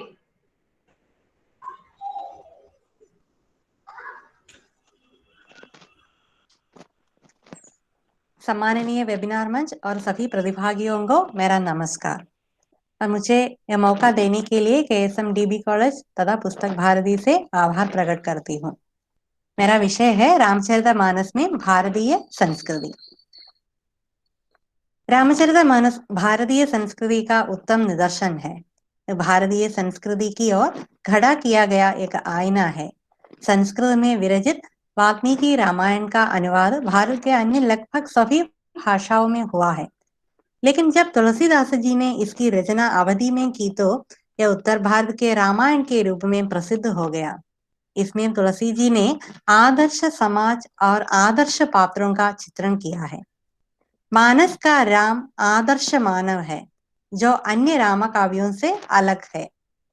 ये भारतीय चारित्रिक आदर्श एवं लोक मंगल की साकार प्रतिमा है। नायिका सीता भारतीय कुलवधु के श्रेष्ठ गुणों से युक्त नारी है। हिमालय के मानसरोवर के समान तुलसी जी का रामचरितमानस भी एक पवित्र सरोवर है जिसमें स्नान करके साधारण लोग भी मुक्ति प्राप्त कर सकते हैं। भारतीय वसुंधरा की सुंदर एवं भयंकर रूपों का अनोखा चित्रण मानस में विद्यमान है। तत्कालीन सामाजिक, राजनैतिक, धार्मिक एवं नैतिक जीवन के चित्रण इसमें किए हैं, जिसके द्वारा हमारे रीति रिवाज, खाद्य सामग्री तथा जन्म मृत्यु संबंधी संस्कारों का भी खाली प्रकार जानकारी प्राप्त होते हैं। भारतीय संस्कृति के सात्विक भावों जैसे सत्य, अहिंसा, त्याग, उदारता, परोपकार आदि का सम्यक चित्रण मानस में दृष्टिगोचर होता है। मानस का उत्तरकांड इस प्रकार अधिकाधिक लोकप्रिय बन गए हैं। इसमें तुलसी जी ने जिस प्रकार राम राज्य की कल्पना की है वह संपूर्ण विश्व के लिए अनुकरणीय है। तुलसीदास जी ने अपने अपूर्व प्रतिभा द्वारा भारतीय संस्कृति की विराटता को दर्शाया है। तुलसीदास जी ने मानस में अपने सामान्यवाद के द्वारा भारत की विविधता में एकता वाले संस्कृति को लोक मंगलकारी चेतना के साथ प्रस्तुत किया है। समय की पाबंदी रखने के लिए बहुत संक्षिप्त रूप में प्रस्तुति की है, क्षमा प्रार्थी हूँ। धन्यवाद। धन्यवाद सौम्या जी, आपने एक बढ़िया विषय को कम समय में प्रस्तुत किया है, धन्यवाद। आगे है क्रिस्टी पी जराल, शोध छात्रा कैलिकट विश्वविद्यालय। Christy P Jaral, sister Christy P जराल।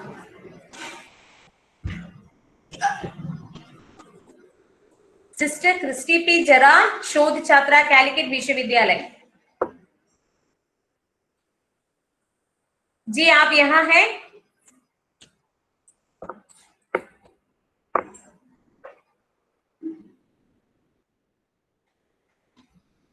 और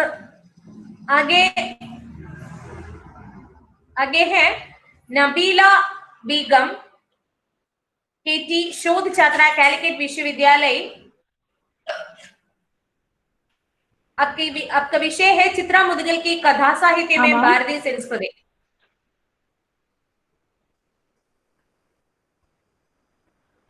नबीला जी आप शुरू कीजिए। मेरा विषय जो है ओके थैंक यू मिस। मेरा विषय है चित्रा मुदगल की कथा साहित्य में भारतीय संस्कृति। मनुष्य की अमूल्य निधि उसकी संस्कृति है। संस्कृति एक ऐसा पर्यावरण है जिसमें रहकर व्यक्ति एक सामाजिक प्राणी बनता है और प्राकृतिक पर्यावरण को अपने अनुकूल बनाने की क्षमता अर्जित करता है।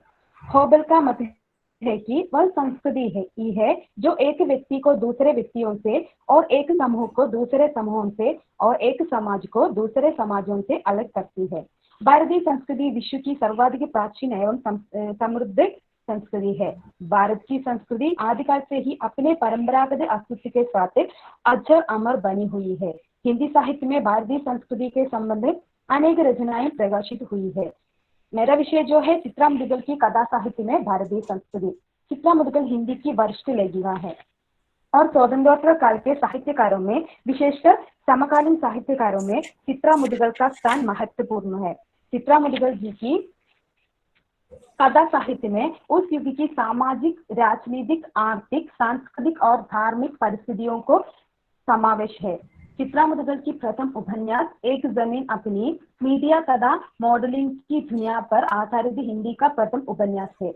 आवा नामक उपन्यास में मुंबई के विभिन्न कारखानों में काम करने वाले मजदूरों के जीवन पर लेखिका ने दृष्टि डाली है। मजदूरों के प्रति मालिकों का रवैया, उसका रहन सहन, भाषा, विचार, परिवेश आदि का सूक्ष्म चित्रण उन्होंने किया है।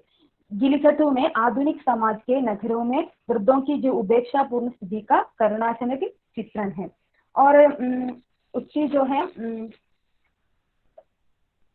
एक जमीन अपनी नामक उपन्यास में विज्ञापन की कंपनियों से जुड़कर काम करने वाली दो नारियों की कथा है। बाजार का चकाचौंध में स्त्री की स्वतंत्रता सकारात्मक तथा नकारात्मक पक्ष प्रतिबिंब है। विज्ञापन के क्षेत्र में कंपनियों में स्पर्धाएं चल रही है। अपनी कामयाबी के लिए कंपनियां स्त्री का उपयोग वस्तु के समान करती है। एक जमीन अपनी में पारिवारिक जीवन की ऊष्म एक और तो दूसरी और संबंधों की टूटन भी है। माँ बेटी के बीच की ममतापूर्ण संबंधता और रिश्ता हमें अभिभूत करता है, लेकिन इन सबको बीच में आधुनिकता की स्वार्थ प्रेरित व्यापारी मानसिकता और मनुष्य की कहां से कहां पहुंच देती है।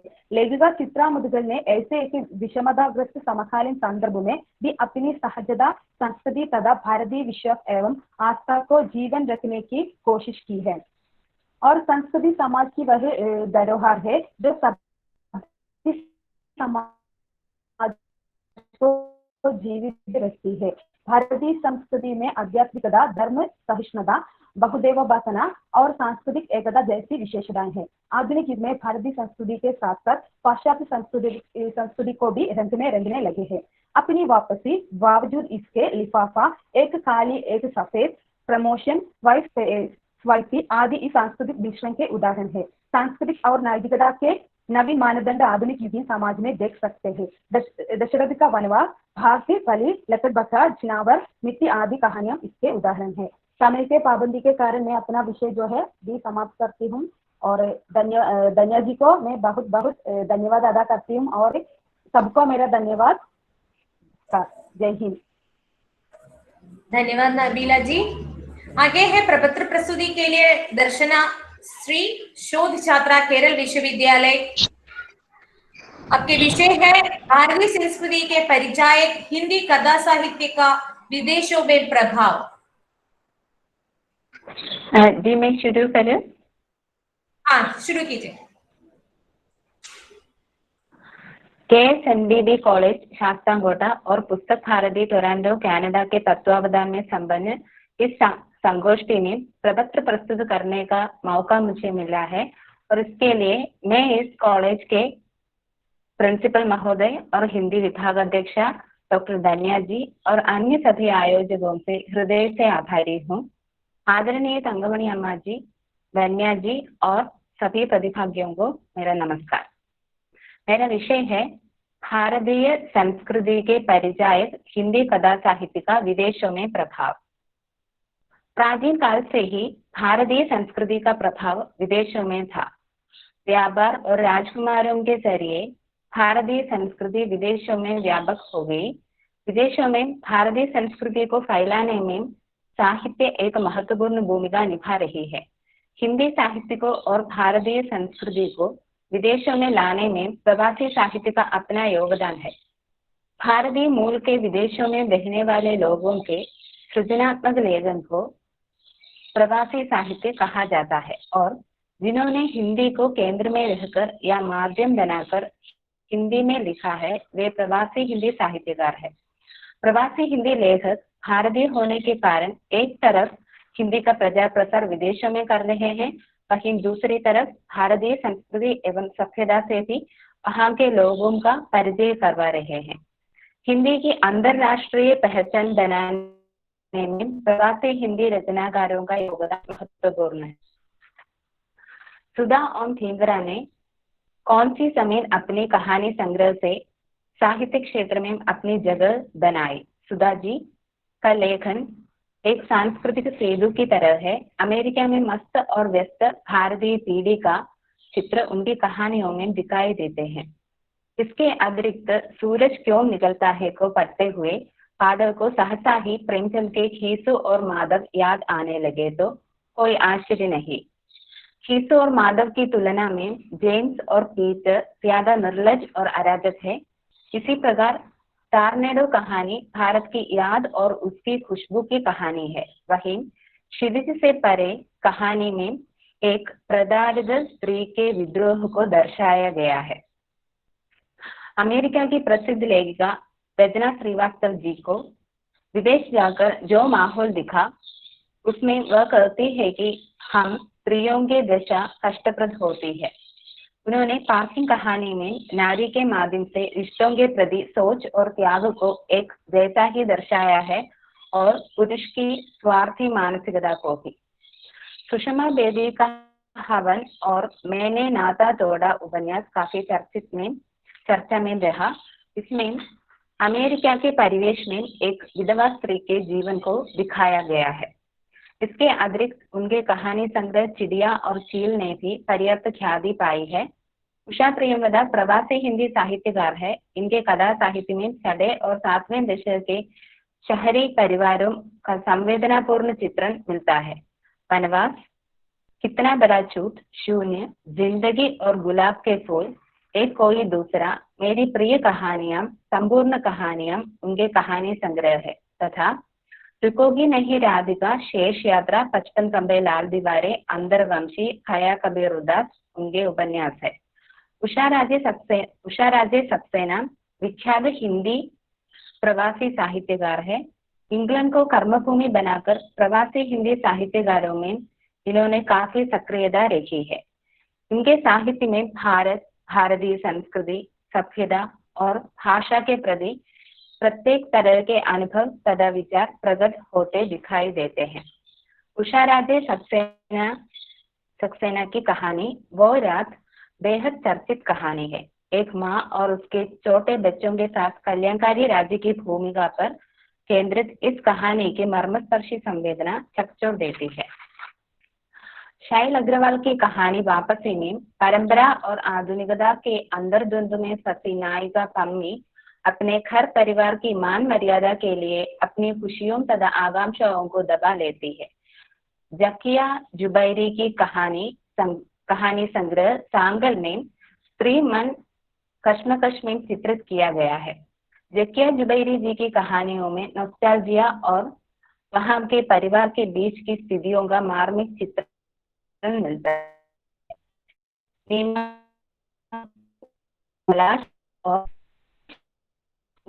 कुछ शहर में कुछ में इंग्लैंड के लेस्टर शहर के कहानी के साथ साथ गुजरातियों के वहां जमने और संघर्ष करने को गूंथ गया है।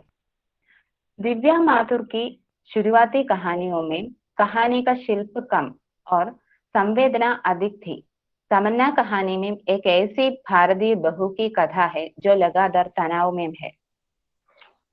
स्पष्ट है कि प्रवासी साहित्य अत्यंत संपन्न है। हम इनके साहित्य को पढ़कर विदेशों के अनेक अनुभवों, भावनाओं और संवेदनाओं से जुड़ सकते हैं। इसके साथ ही भारतीय संस्कृति का प्रचार भी करते हैं। निष्कर्षतः कहा जा सकता है कि मॉरिशस, अमेरिका एवं इंग्लैंड 3 ऐसे प्रमुख देश हैं जहां प्रवासी भारतीयों की संख्या सर्वाधिक है और संभवतः इस कारण इन देशों में हिंदी लेखकों की संख्या भी सबसे अधिक है। भारत के आचार विचार, रहन सहन, खान पान आदि विदेशों की संस्कृति से भिन्न है। हमें कहा जा सकता है कि भारतीय संस्कृति का परिचायक बनने में हिंदी कथा साहित्य सफल हुए हैं।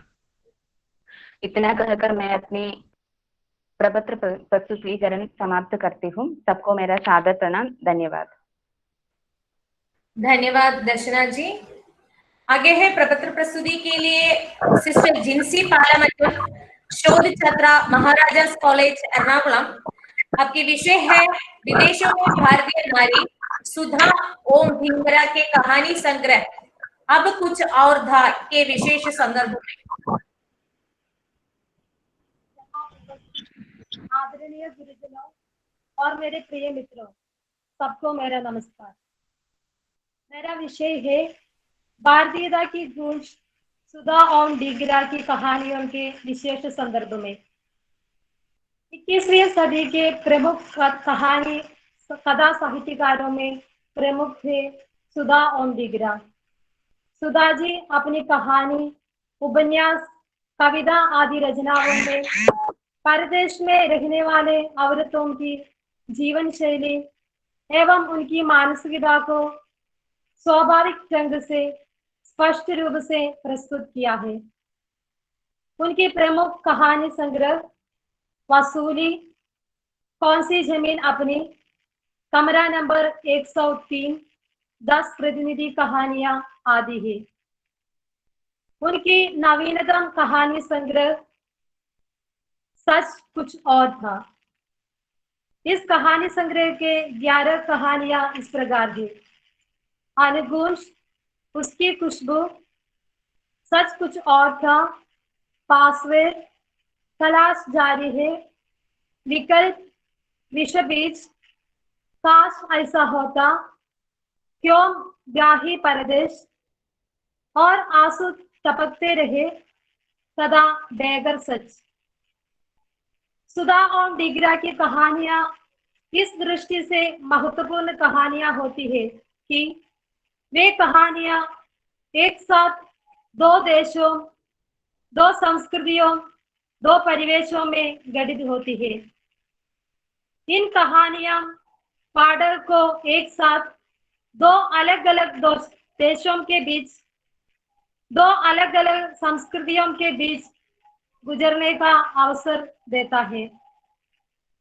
सुधा जी इन कहानियों में विदेश में रहने वाले भारतीय नारी की अकेलापन को, अंतर द्वंद्व को यानी उनकी मानसिक स्थिति को शब्दों के माध्यम से प्रस्तुत किया है। प्रवास में रहने वाले भारतीय नारी की जिंदगी को उन्होंने अपने इन कहानियों में केंद्रित किया है।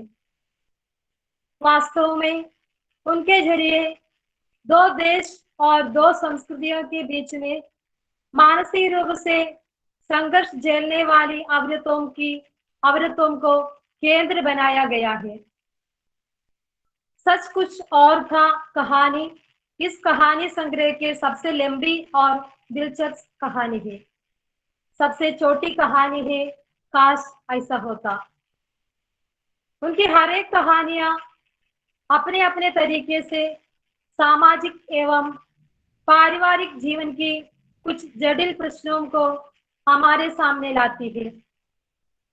भारत और भारतीयता पर गर्व करने वाले प्रवासी लोगों को भी इन रचनाओं में हम देख सकते हैं। सुधा जी की एक खास यह है कि वह अपनी सीधी और सादगी भाषा में अपनी कहानियों को प्रस्तुत करते हैं। इसलिए इन कहानियों को पढ़ते समय एक चित्र जैसे अमिट छाप पाठकों को मन में छोड़ देती है। कुल मिलाकर ऐसा कह सकती है कि सुधा ओम डिगरा का यह कहानी संग्रह सच कुछ और था, एक भावात्मक एवं संवेदनात्मक कहानियों का संग्रह है। इतना कहकर मैं समाप्त करती हूँ। धन्यवाद। धन्यवाद जिनसी जी। आगे है क्रिस्टी पी जराल। क्रिस्टी पी जराल। अब का विषय है अवसान कहानी में भारतीय संस्कृति की अवहेलना। शुरू कीजिए। नमस्कार। भूख लगने पर खाना खाए तो उसे प्रकृति कहते हैं, भूख ना लगने पर खाना खाए तो उसे विकृति कहते हैं, मगर भूख लगने पर भी हमारे थाली से खाना किसी और को परोसा जाए तो उसे संस्कृति कहते हैं। मेरा प्रपत्र का विषय है अवसान कहानी में भारतीय संस्कृति की अवहेलना। भारतीय संस्कृति विश्व की सबसे प्राचीन संस्कृति मानी जाती है, जो विभिन्न धर्मों से और रीति रिवाजों से मजबूत है। भारतीय मूल के लोग समस्त विश्व में व्याप्त है, तो जो अपनी संस्कृति का सम्मान और आदर विदेशी भूमि में भी भरपूर निभाते हैं। अच्छे शिष्टाचार, धार्मिक संस्कार, मान्यताएं आदि भारतीय संस्कृति का हिस्सा है। साहित्यकार अपनी अस्मिता को और अपनी भारतीय संस्कृति की पहचान को साहित्य के माध्यम से अभिव्यक्त कर रहे हैं। हिंदी साहित्य की एक नई विमर्श एवं विचारधारा के रूप में आज प्रवासी साहित्य को देखा जा सकता है। सुषम बेदी एक ऐसे हिंदी साहित्यकार है जिनके लेखन में भारतीय समाज और संस्कृति की अभिव्यंजना परिलक्षित है। उनकी कहानी अवसान इसी तरह भारतीय संस्कृति और रीति रिवाजों से ओतप्रोत है। कहानी का मुख्य पात्र दिवाकर अमेरिका के निवासी है। विदेशी भूमि में रहते हुए वे अपने अंग्रेजी पत्नी की तरह वहां के खान पान, वेशभूषा, रीति संस्कारों को अपनाकर स्वयं अंग्रेजी संस्कृति से जुड़ जाते हैं।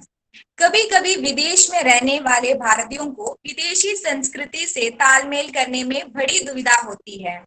अवसान कहानी का दूसरा पात्र शंकर इसी दुविधा में पड़ जाता है और स्वयं सांस्कृतिक द्वंद्व में उलझता है। जीवन के विभिन्न पलों में हम संस्कृति से जुड़ते हैं और रीति रिवाजों से बंधते हैं। अवसान कहानी एक तरह से जीवन की अवसान से है। अपने करीबी दोस्त दिवाकर की अंतिम संस्कार में भारतीय रीति रिवाजों की अवहेलना को ना सह पाना एक तरह से भारतीय संस्कृति पर अपना निष्ठा ही है। दिवाकर की अंतिम संस्कार में भारतीय रीति रिवाजों की अवहेलना शंकर पर बड़ी बुरी प्रभाव डालता है। वह स्वयं को दिवाकर के स्थान में महसूस करते हुए अकेलापन को झेलता है। मानवीय संबंधों को केवल मुनाफे की दृष्टि से देखने वाले पश्चिमी मूल्यों को अवसान कहानी में दिवाकर की अंतिम संस्कार में उनके भारतीय माँ और बहन को ना भुलाने की जो राय है उसे कहते हुए सुषम बेदी ने इस कहानी में बताया है। सुषम बेदी ने इस कहानी के माध्यम से उन हजारों भारतीय प्रवासियों पर प्रकाश डाला है जो भारतीय संस्कृति में गर्व एवं उनका आचरण करते हैं। आज विदेशों में भारतीय संस्कृति का प्रचार हर माध्यम से हो रहा है और हिंदी साहित्य में इसका श्रेय प्रवासी लेखकों को जाता है। उनके लेखन में हमेशा भारतीय संस्कृति की महक दृष्टिगोचर है। मैं अपना प्रपत्र रामायण के 2 पंक्तियों से समाप्त करना चाहती हूँ। नेयम स्वर्णपुरी लंका रोचते मम लक्ष्मण, जननी जन्म भूमिश्च स्वर्गदपि गरियासी। अर्थात लंका जिसे स्वर्णपुरी भी कहा जाता है, उसे जीतने के बाद जब लक्ष्मण राम से कहते हैं क्यों ना हम अयोध्या छोड़कर लंका में निवास कर ले, तब राम कहते हैं कि हमारी जो जन्मभूमि है वो स्वर्ग के समान है। उसी तरह विदेशों में रहने वाले भारतीयों के लिए भी भारतीय संस्कृति स्वर्ण के समान है। धन्यवाद। धन्यवाद कृष्टि जी, अपने सरस ढंग से अपना विषय प्रस्तुत किया है। यहाँ आगे प्रपत्र प्रस्तुति के लिए, अंतिम प्रपत्र प्रस्तुति के लिए यहाँ धनंजय महातो है। धनंजय महातो, धनंजय महातो आप है यहाँ? धनंजय जी, तो उन्हें नेटवर्क प्रॉब्लम होगा, तो उन्हें वो मैसेज किया है।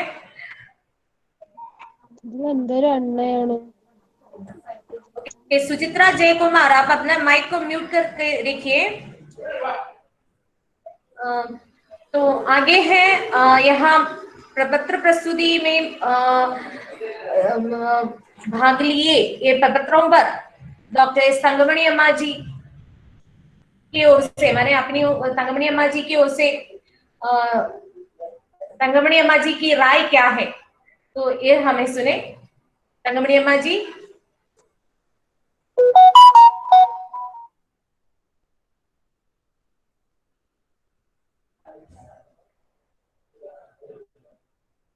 जी आपकी माइक तो म्यूट है।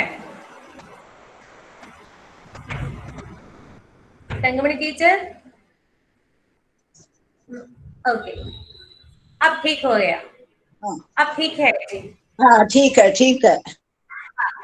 हाँ, ये सबको नमस्कार। देवस्वम बोर्ड कॉलेज शास्तांगोटा और पुस्तक भारती टोरंटो कनाडा के तत्वावधान में द्विदिवसीय अंतरराष्ट्रीय इंटरनेशनल संगोष्ठी का संयोजन हुआ। इसका पूरा श्रेय जाता है वहां की विभागाध्यक्षा डॉक्टर एल धन्या जी को और वहां के प्रिंसिपल महोदय को और टोरंटो के पुस्तक भारती के अधिकारियों। सचमुच धन्या जी ने बहुत अच्छी तरह से इसका संचालन किया है। पिछले दिन भी अच्छे अच्छे व्याख्यान रहे, विदेशियों के मुंह से, विदेशों में रहने वालों के मुंह से सबने व्याख्यान सुना। और उसी प्रकार आज जो है बहुत ही अच्छा काम किया, कमाल का काम किया है कि कईयों को बुला के, इसमें धन्या जी ने मुझे पहले कहा था कि 14 लोग भाग लेंगे। एक तो नेट के कारणवश भाग ले नहीं सका, लेकिन 13 प्रतिभागियों ने इसमें भाग ले लिया। बहुत बढ़िया बात है। और एक एक के बारे में विस्तृत रूप से कहना तो मैं नहीं चाहूंगी, लेकिन मैं सबको बधाइयां देना चाहूंगी कि इतने कम समय में धन्या जी के अनुरोध पर आपने अच्छे अच्छे प्रपत्र तैयार किए और हम प्रस्तुत करने का प्रयास किया। मैं यही धन्या की ओर से ही कहना जोड़ना चाहूंगी कि जबकि आप प्रपत्र प्रकाशन के लिए पुस्तक भारती के लिए भेजेंगे तब उसे बहुत अधिक सुधार के, क्योंकि एक इंटरनेशनल जर्नल के, इंटरनेशनल अंतरराष्ट्रीय शोध पत्रिका के जो मापदंड होते हैं उनके अनुकूल करके भेज दिए। हाँ, जितने ही प्रस्तुत हुए बहुत ही बढ़िया रहे हैं, ये बड़ी खुशी की बात है।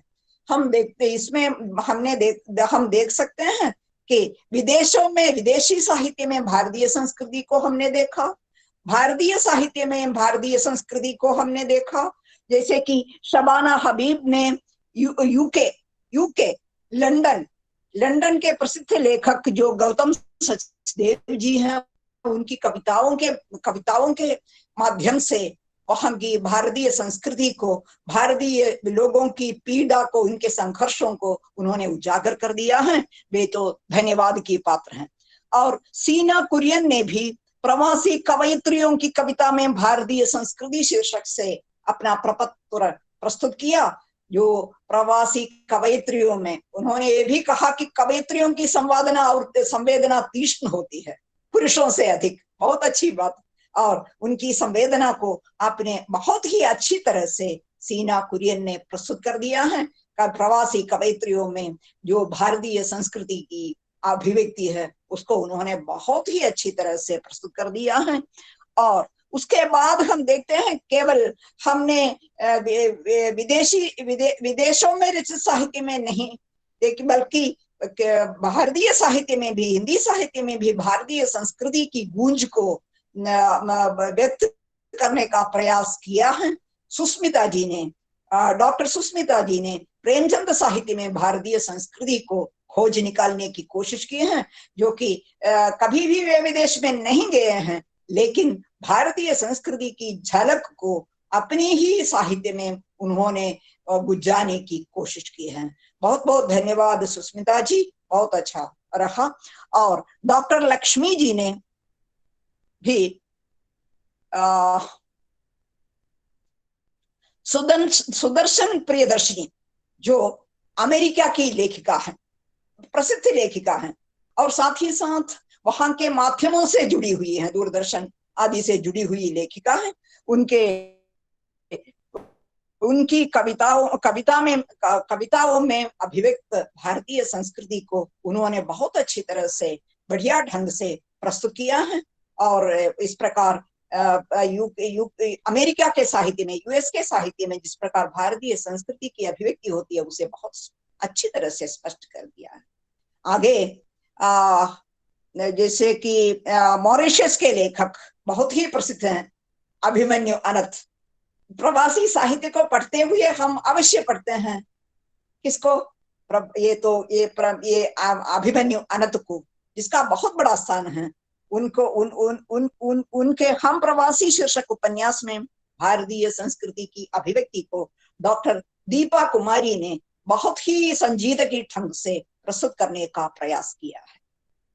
आगे डॉक्टर रम्या का शोध प्रपत्र था, उसमें उन्होंने भारतीय संस्कृति की झलक, रविंद्र कालिया का प्रसिद्ध उपन्यास है ABCD, जो पाठ्यक्रम में भी है, जिसमें हम देख सकते हैं भारतीय संस्कृति और पाश्चात्य संस्कृति दोनों के बीच जो सांस्कृतिक संघर्ष होता है, उस संघर्ष का बखूबी चित्रण ये तो रविंद्र कालिया ने अपने इस उपन्यास में किया है। उसका सम्यक विश्लेषण डॉक्टर रम्या ने अपने शोध प्रपत्र में किया है। वे भी धन्यवाद की पात्र हैं, बधाइयों की पात्र हैं। और नेट के प्रॉब्लम के कारण धनंजय महतो जी ये तो अपना पेपर प्रस्तुत नहीं कर पाए हैं, और धन्या जी को आप पेपर भेज देने की कृपा करें, भेज दें धन्या जी को, वे उसके लिए आवश्यक काम करेंगे। और उसके बाद ये तो जैसे कि पहले रम्या तक के लोग हमारे केरल की प्राध्यापिकाएं थी, और तो फिर मगध विश्वविद्यालय गया तो हम सब के लिए सुपरिचित है, सांस्कृतिक भूमि गया, वहां का प्रसिद्ध विश्वविद्यालय है मगध विश्वविद्यालय। और वहां की प्रोफेसर डॉक्टर सोनू अन्नपूर्णा जी ने बहुत अच्छी तरह से, बहुत ही सम्यक ढंग से विदेशों में भारतीय संस्कृति को खोज निकालने का प्रयास किया है। बर्मा, श्रीलंका, कंबोडिया, बाली, सुमात्रा जैसे प्रदेशों में मूल भारतवंशियों ने जिस प्रकार भारतीय संस्कृति को सुरक्षित रखने का प्रयास किया है उसके बारे में बहुत ही सुंदर ढंग से डॉक्टर सोनू अन्नपूर्णा जी ने उसका विचार विवेचन किया है, विश्लेषण किया है और मूल्यांकन भी किया है। धन्यवाद डॉक्टर सोनू अन्नपूर्णा जी को भी। मैं विस्तृत ढंग से इसलिए नहीं कहती कि समय ज्यादा हो गया है, तो ये प्रॉब्लम ही हो जाए, नेट का प्रॉब्लम हो जाएगा।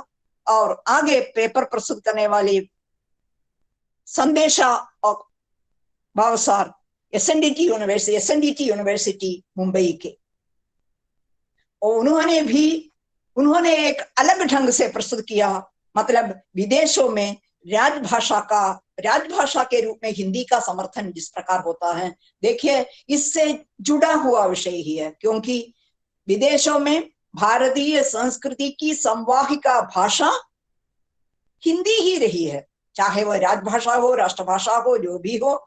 भारतीय संस्कृति की संवाहिका के रूप में विदेशों में जिस प्रकार हिंदी की जो बात है, जो हिंदी की पैठ है, उसके संबंध में डॉक्टर संदेशा भावसर ने भी बहुत अपना पेपर प्रस्तुत कर दिया।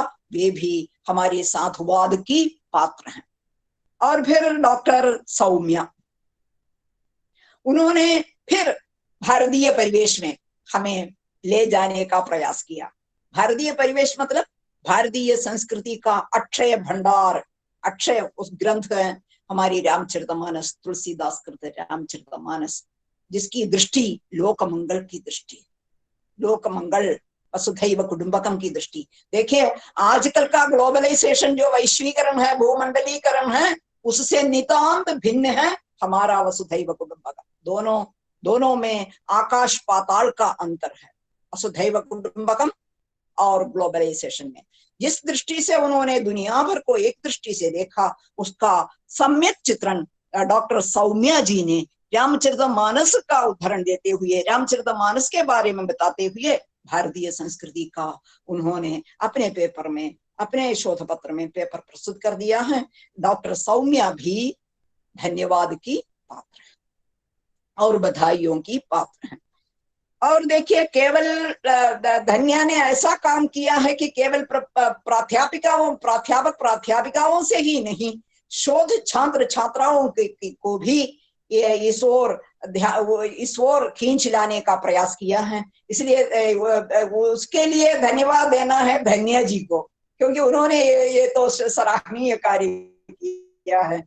अनेक प्रपत्र यहाँ शोध छात्रों की ओर से भी प्रस्तुत हो गया। ऐसा होना ही चाहिए, क्योंकि हमें तो छात्रों को भी प्रोत्साहन देना चाहिए, नई पीढ़ी को भी प्रोत्साहन होना चाहिए। देखिए, भारतीय संस्कृति की ओर चिंतन मनन करने का अवसर उन्हें भी देना चाहिए। देवस्वम बोर्ड कॉलेज की ओर से, हिंदी विभाग की ओर से धन्या जी ने काम किया। इस कारण धन्या जी स्वयं साधुवाद की पात्र हैं। और यहाँ जैसे कि नबीला बेगम ने चित्रा मुदगल के कथा साहित्य में भारतीय संस्कृति के बारे में अच्छी अच्छी बातें बताई, क्योंकि ये तो समकालीन उपन्यासकार हैं चित्रा मुदगल।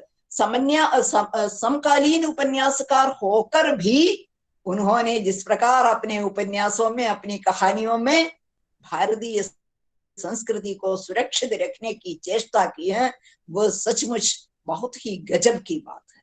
उस बात को उन्होंने नबीला बेगम ने प्रस्तुत कर दिया है, जो कि शोध छात्रा है। मुझे लगता है कि कैलकट विश्वविद्यालय की शोध छात्रा है।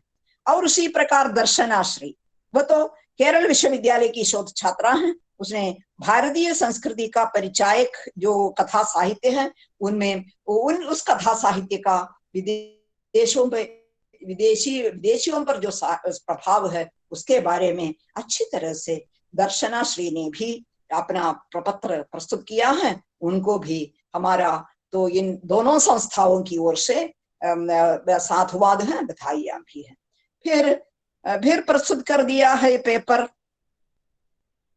जेंसी पालामट्टम ने, जो भारतीय संस्कृति, विदेशों में भारतीय संस्कृति, और उसका चित्रण उन्होंने किया सुधा ओम ढींगरा के कहानियों के माध्यम से बहुत अच्छी तरह से उन्होंने, सुधा जी जो विदेश में रहकर भारतीय संस्कृति को गुंजाने वाली कहानियां, उपन्यास आदि लिखने वाली हैं और साहित्य के विविध विधाओं के द्वारा जिस प्रकार भारतीय संस्कृति का प्रचार प्रसार विदेश में करती हैं, वो सुधा ओम ढींगरा की कहानियों में अभिव्यक्त भारतीय संस्कृति को अच्छी तरह से स्पष्ट करने का प्रयास जेंसी पालमट्टम ने भी किया है, जो भी शोध छात्रा हैं। और अंतिम प्रपत्र प्रस्तुत करने वाली प्रिंसी जराल, वे भी शोध छात्रा हैं कैलकट यूनिवर्सिटी के। उन्होंने सुषम बेडी की प्रसिद्ध कहानी है, बहुत ही बहुचर्चित कहानी रही है, अवसान कहानी। उस अवसान शीर्षक कहानी के माध्यम से उन्होंने जिस प्रकार सुषम बेडी जी ने भारतीय संस्कृति को बुझाने का प्रयास किया है, उसका चित्र, उसके संबंध में एक अच्छा खासा पेपर प्रस्तुत करने का श्रेय प्रिंसी जराल जी को भी जाता है। इस प्रकार मैंने सभी का बताया ना धन्या जी, मैंने पूरे किसी को छोड़ दिया? नहीं, आप सभी का नाम यहाँ उल्लेख किया है। हाँ, तो सभी तो देखिए आप आगे इन सबका श्रेय जाता है धन्या जी को, जिन्होंने यहाँ दक्षिण में, सुदूर दक्षिण में रहकर उन्होंने ये सब प्रयास किया। ये उसकी हिंदी के प्रति और भारतीय संस्कृति के प्रति उनकी उत्कट अभिलाषा को प्रकट करती हैं। और देवसंबोध कॉलेज भी और उसके प्रिंसिपल महोदय ने जिस प्रकार उनके लिए आवश्यक मदद की है, इसके लिए देवसंबोध कॉलेज के प्रिंसिपल महोदय को भी मैं बधाइयां देना चाहूंगी। सचमुच अच्छा अवसर है ये दिवसीय अंतरराष्ट्रीय सेमिनार चलाना। इस कोरोना युग में, कोरोना काल में असंभव नहीं है तो भी उसे संभव करके दिखाया धन्या जी ने। इस कारण उनको बहुत बहुत बधाई। और इस अवसर पर ये पेपर सब सुनने का अवसर मुझे दे दिया धन्या जी ने, इसके लिए भी मैं देवसंबोध कॉलेज शास्तांगोटा, वहां के प्रिंसिपल महोदय और वहां की हिंदी विभाग की अध्यक्षा धन्या जी और जितने ही प्रपत्र वाचकों को उन्होंने प्रपत्र वाचन के लिए निमंत्रित किया, उन्होंने अच्छी तरह से अपना काम निभाया भी। साथ ही साथ हमारे टोरंटो के पुस्तक भारती उसके सारे अधिकारियों के प्रति, विशेषकर नराले जी के प्रति, दुबे जी के प्रति भी मैं उनको भी बधाइयां देना चाहूंगी कि उन्होंने इन दोनों के ये तो तत्वावधान में इस प्रकार का एक बढ़िया अंतरराष्ट्रीय संगोष्ठी चलाने का अवसर प्रदान किया। धन्या जी, आपको बहुत बहुत बधाई। प्रपत्र प्रस्तुत करने वाली हमारी प्रिय प्राध्यापिकाओं, शोध छात्राओं, सबको मेरी ओर से हार्दिक बधाई, साधुवाद और धन्यवाद। धन्यवाद तंगमणि अम्मा जी। तो आपसे ये अच्छी बातें सुनकर तो मेरी आंखों से ये पानी भरा है, अभी तक पानी भर कर रहा है अभी मेरे आंखों पर। तो धन्यवाद तंगमणि अम्मा जी। और आगे मैं आप लोगों से विनती करती हूँ कि फोटो लेने के लिए यहाँ उपस्थित सभी जरा वीडियो ऑन कीजिए। तो हमें फोटो लेना है, इसलिए सभी अपना वीडियो ऑन करके रखिए।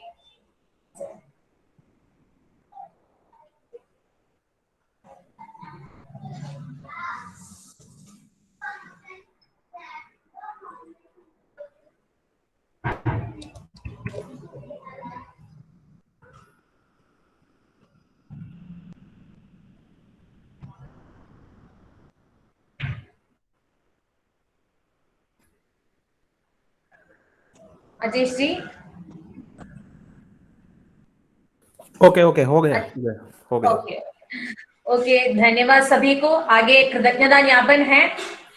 तो तो मैं क्या कहूँ, ये तो मुझे तो तंगमणि अम्मा जी ने मेरा तो मैं कुछ भी नहीं है, क्योंकि मुझे ये सभी हो चुका है आपकी मदद से और आपकी और पुस्तक भारती टोरंटो, इसकी वजह से। और मेरा हमारे कॉलेज के प्रिंसिपल प्राचार्य डॉक्टर के.एस. अनिल कुमार जी, उनके ही ये प्रेरणा प्रोत्साहन से ही मैंने ये इंटरनेशनल माने अंतरराष्ट्रीय वेबिनार का आयोजन किया है।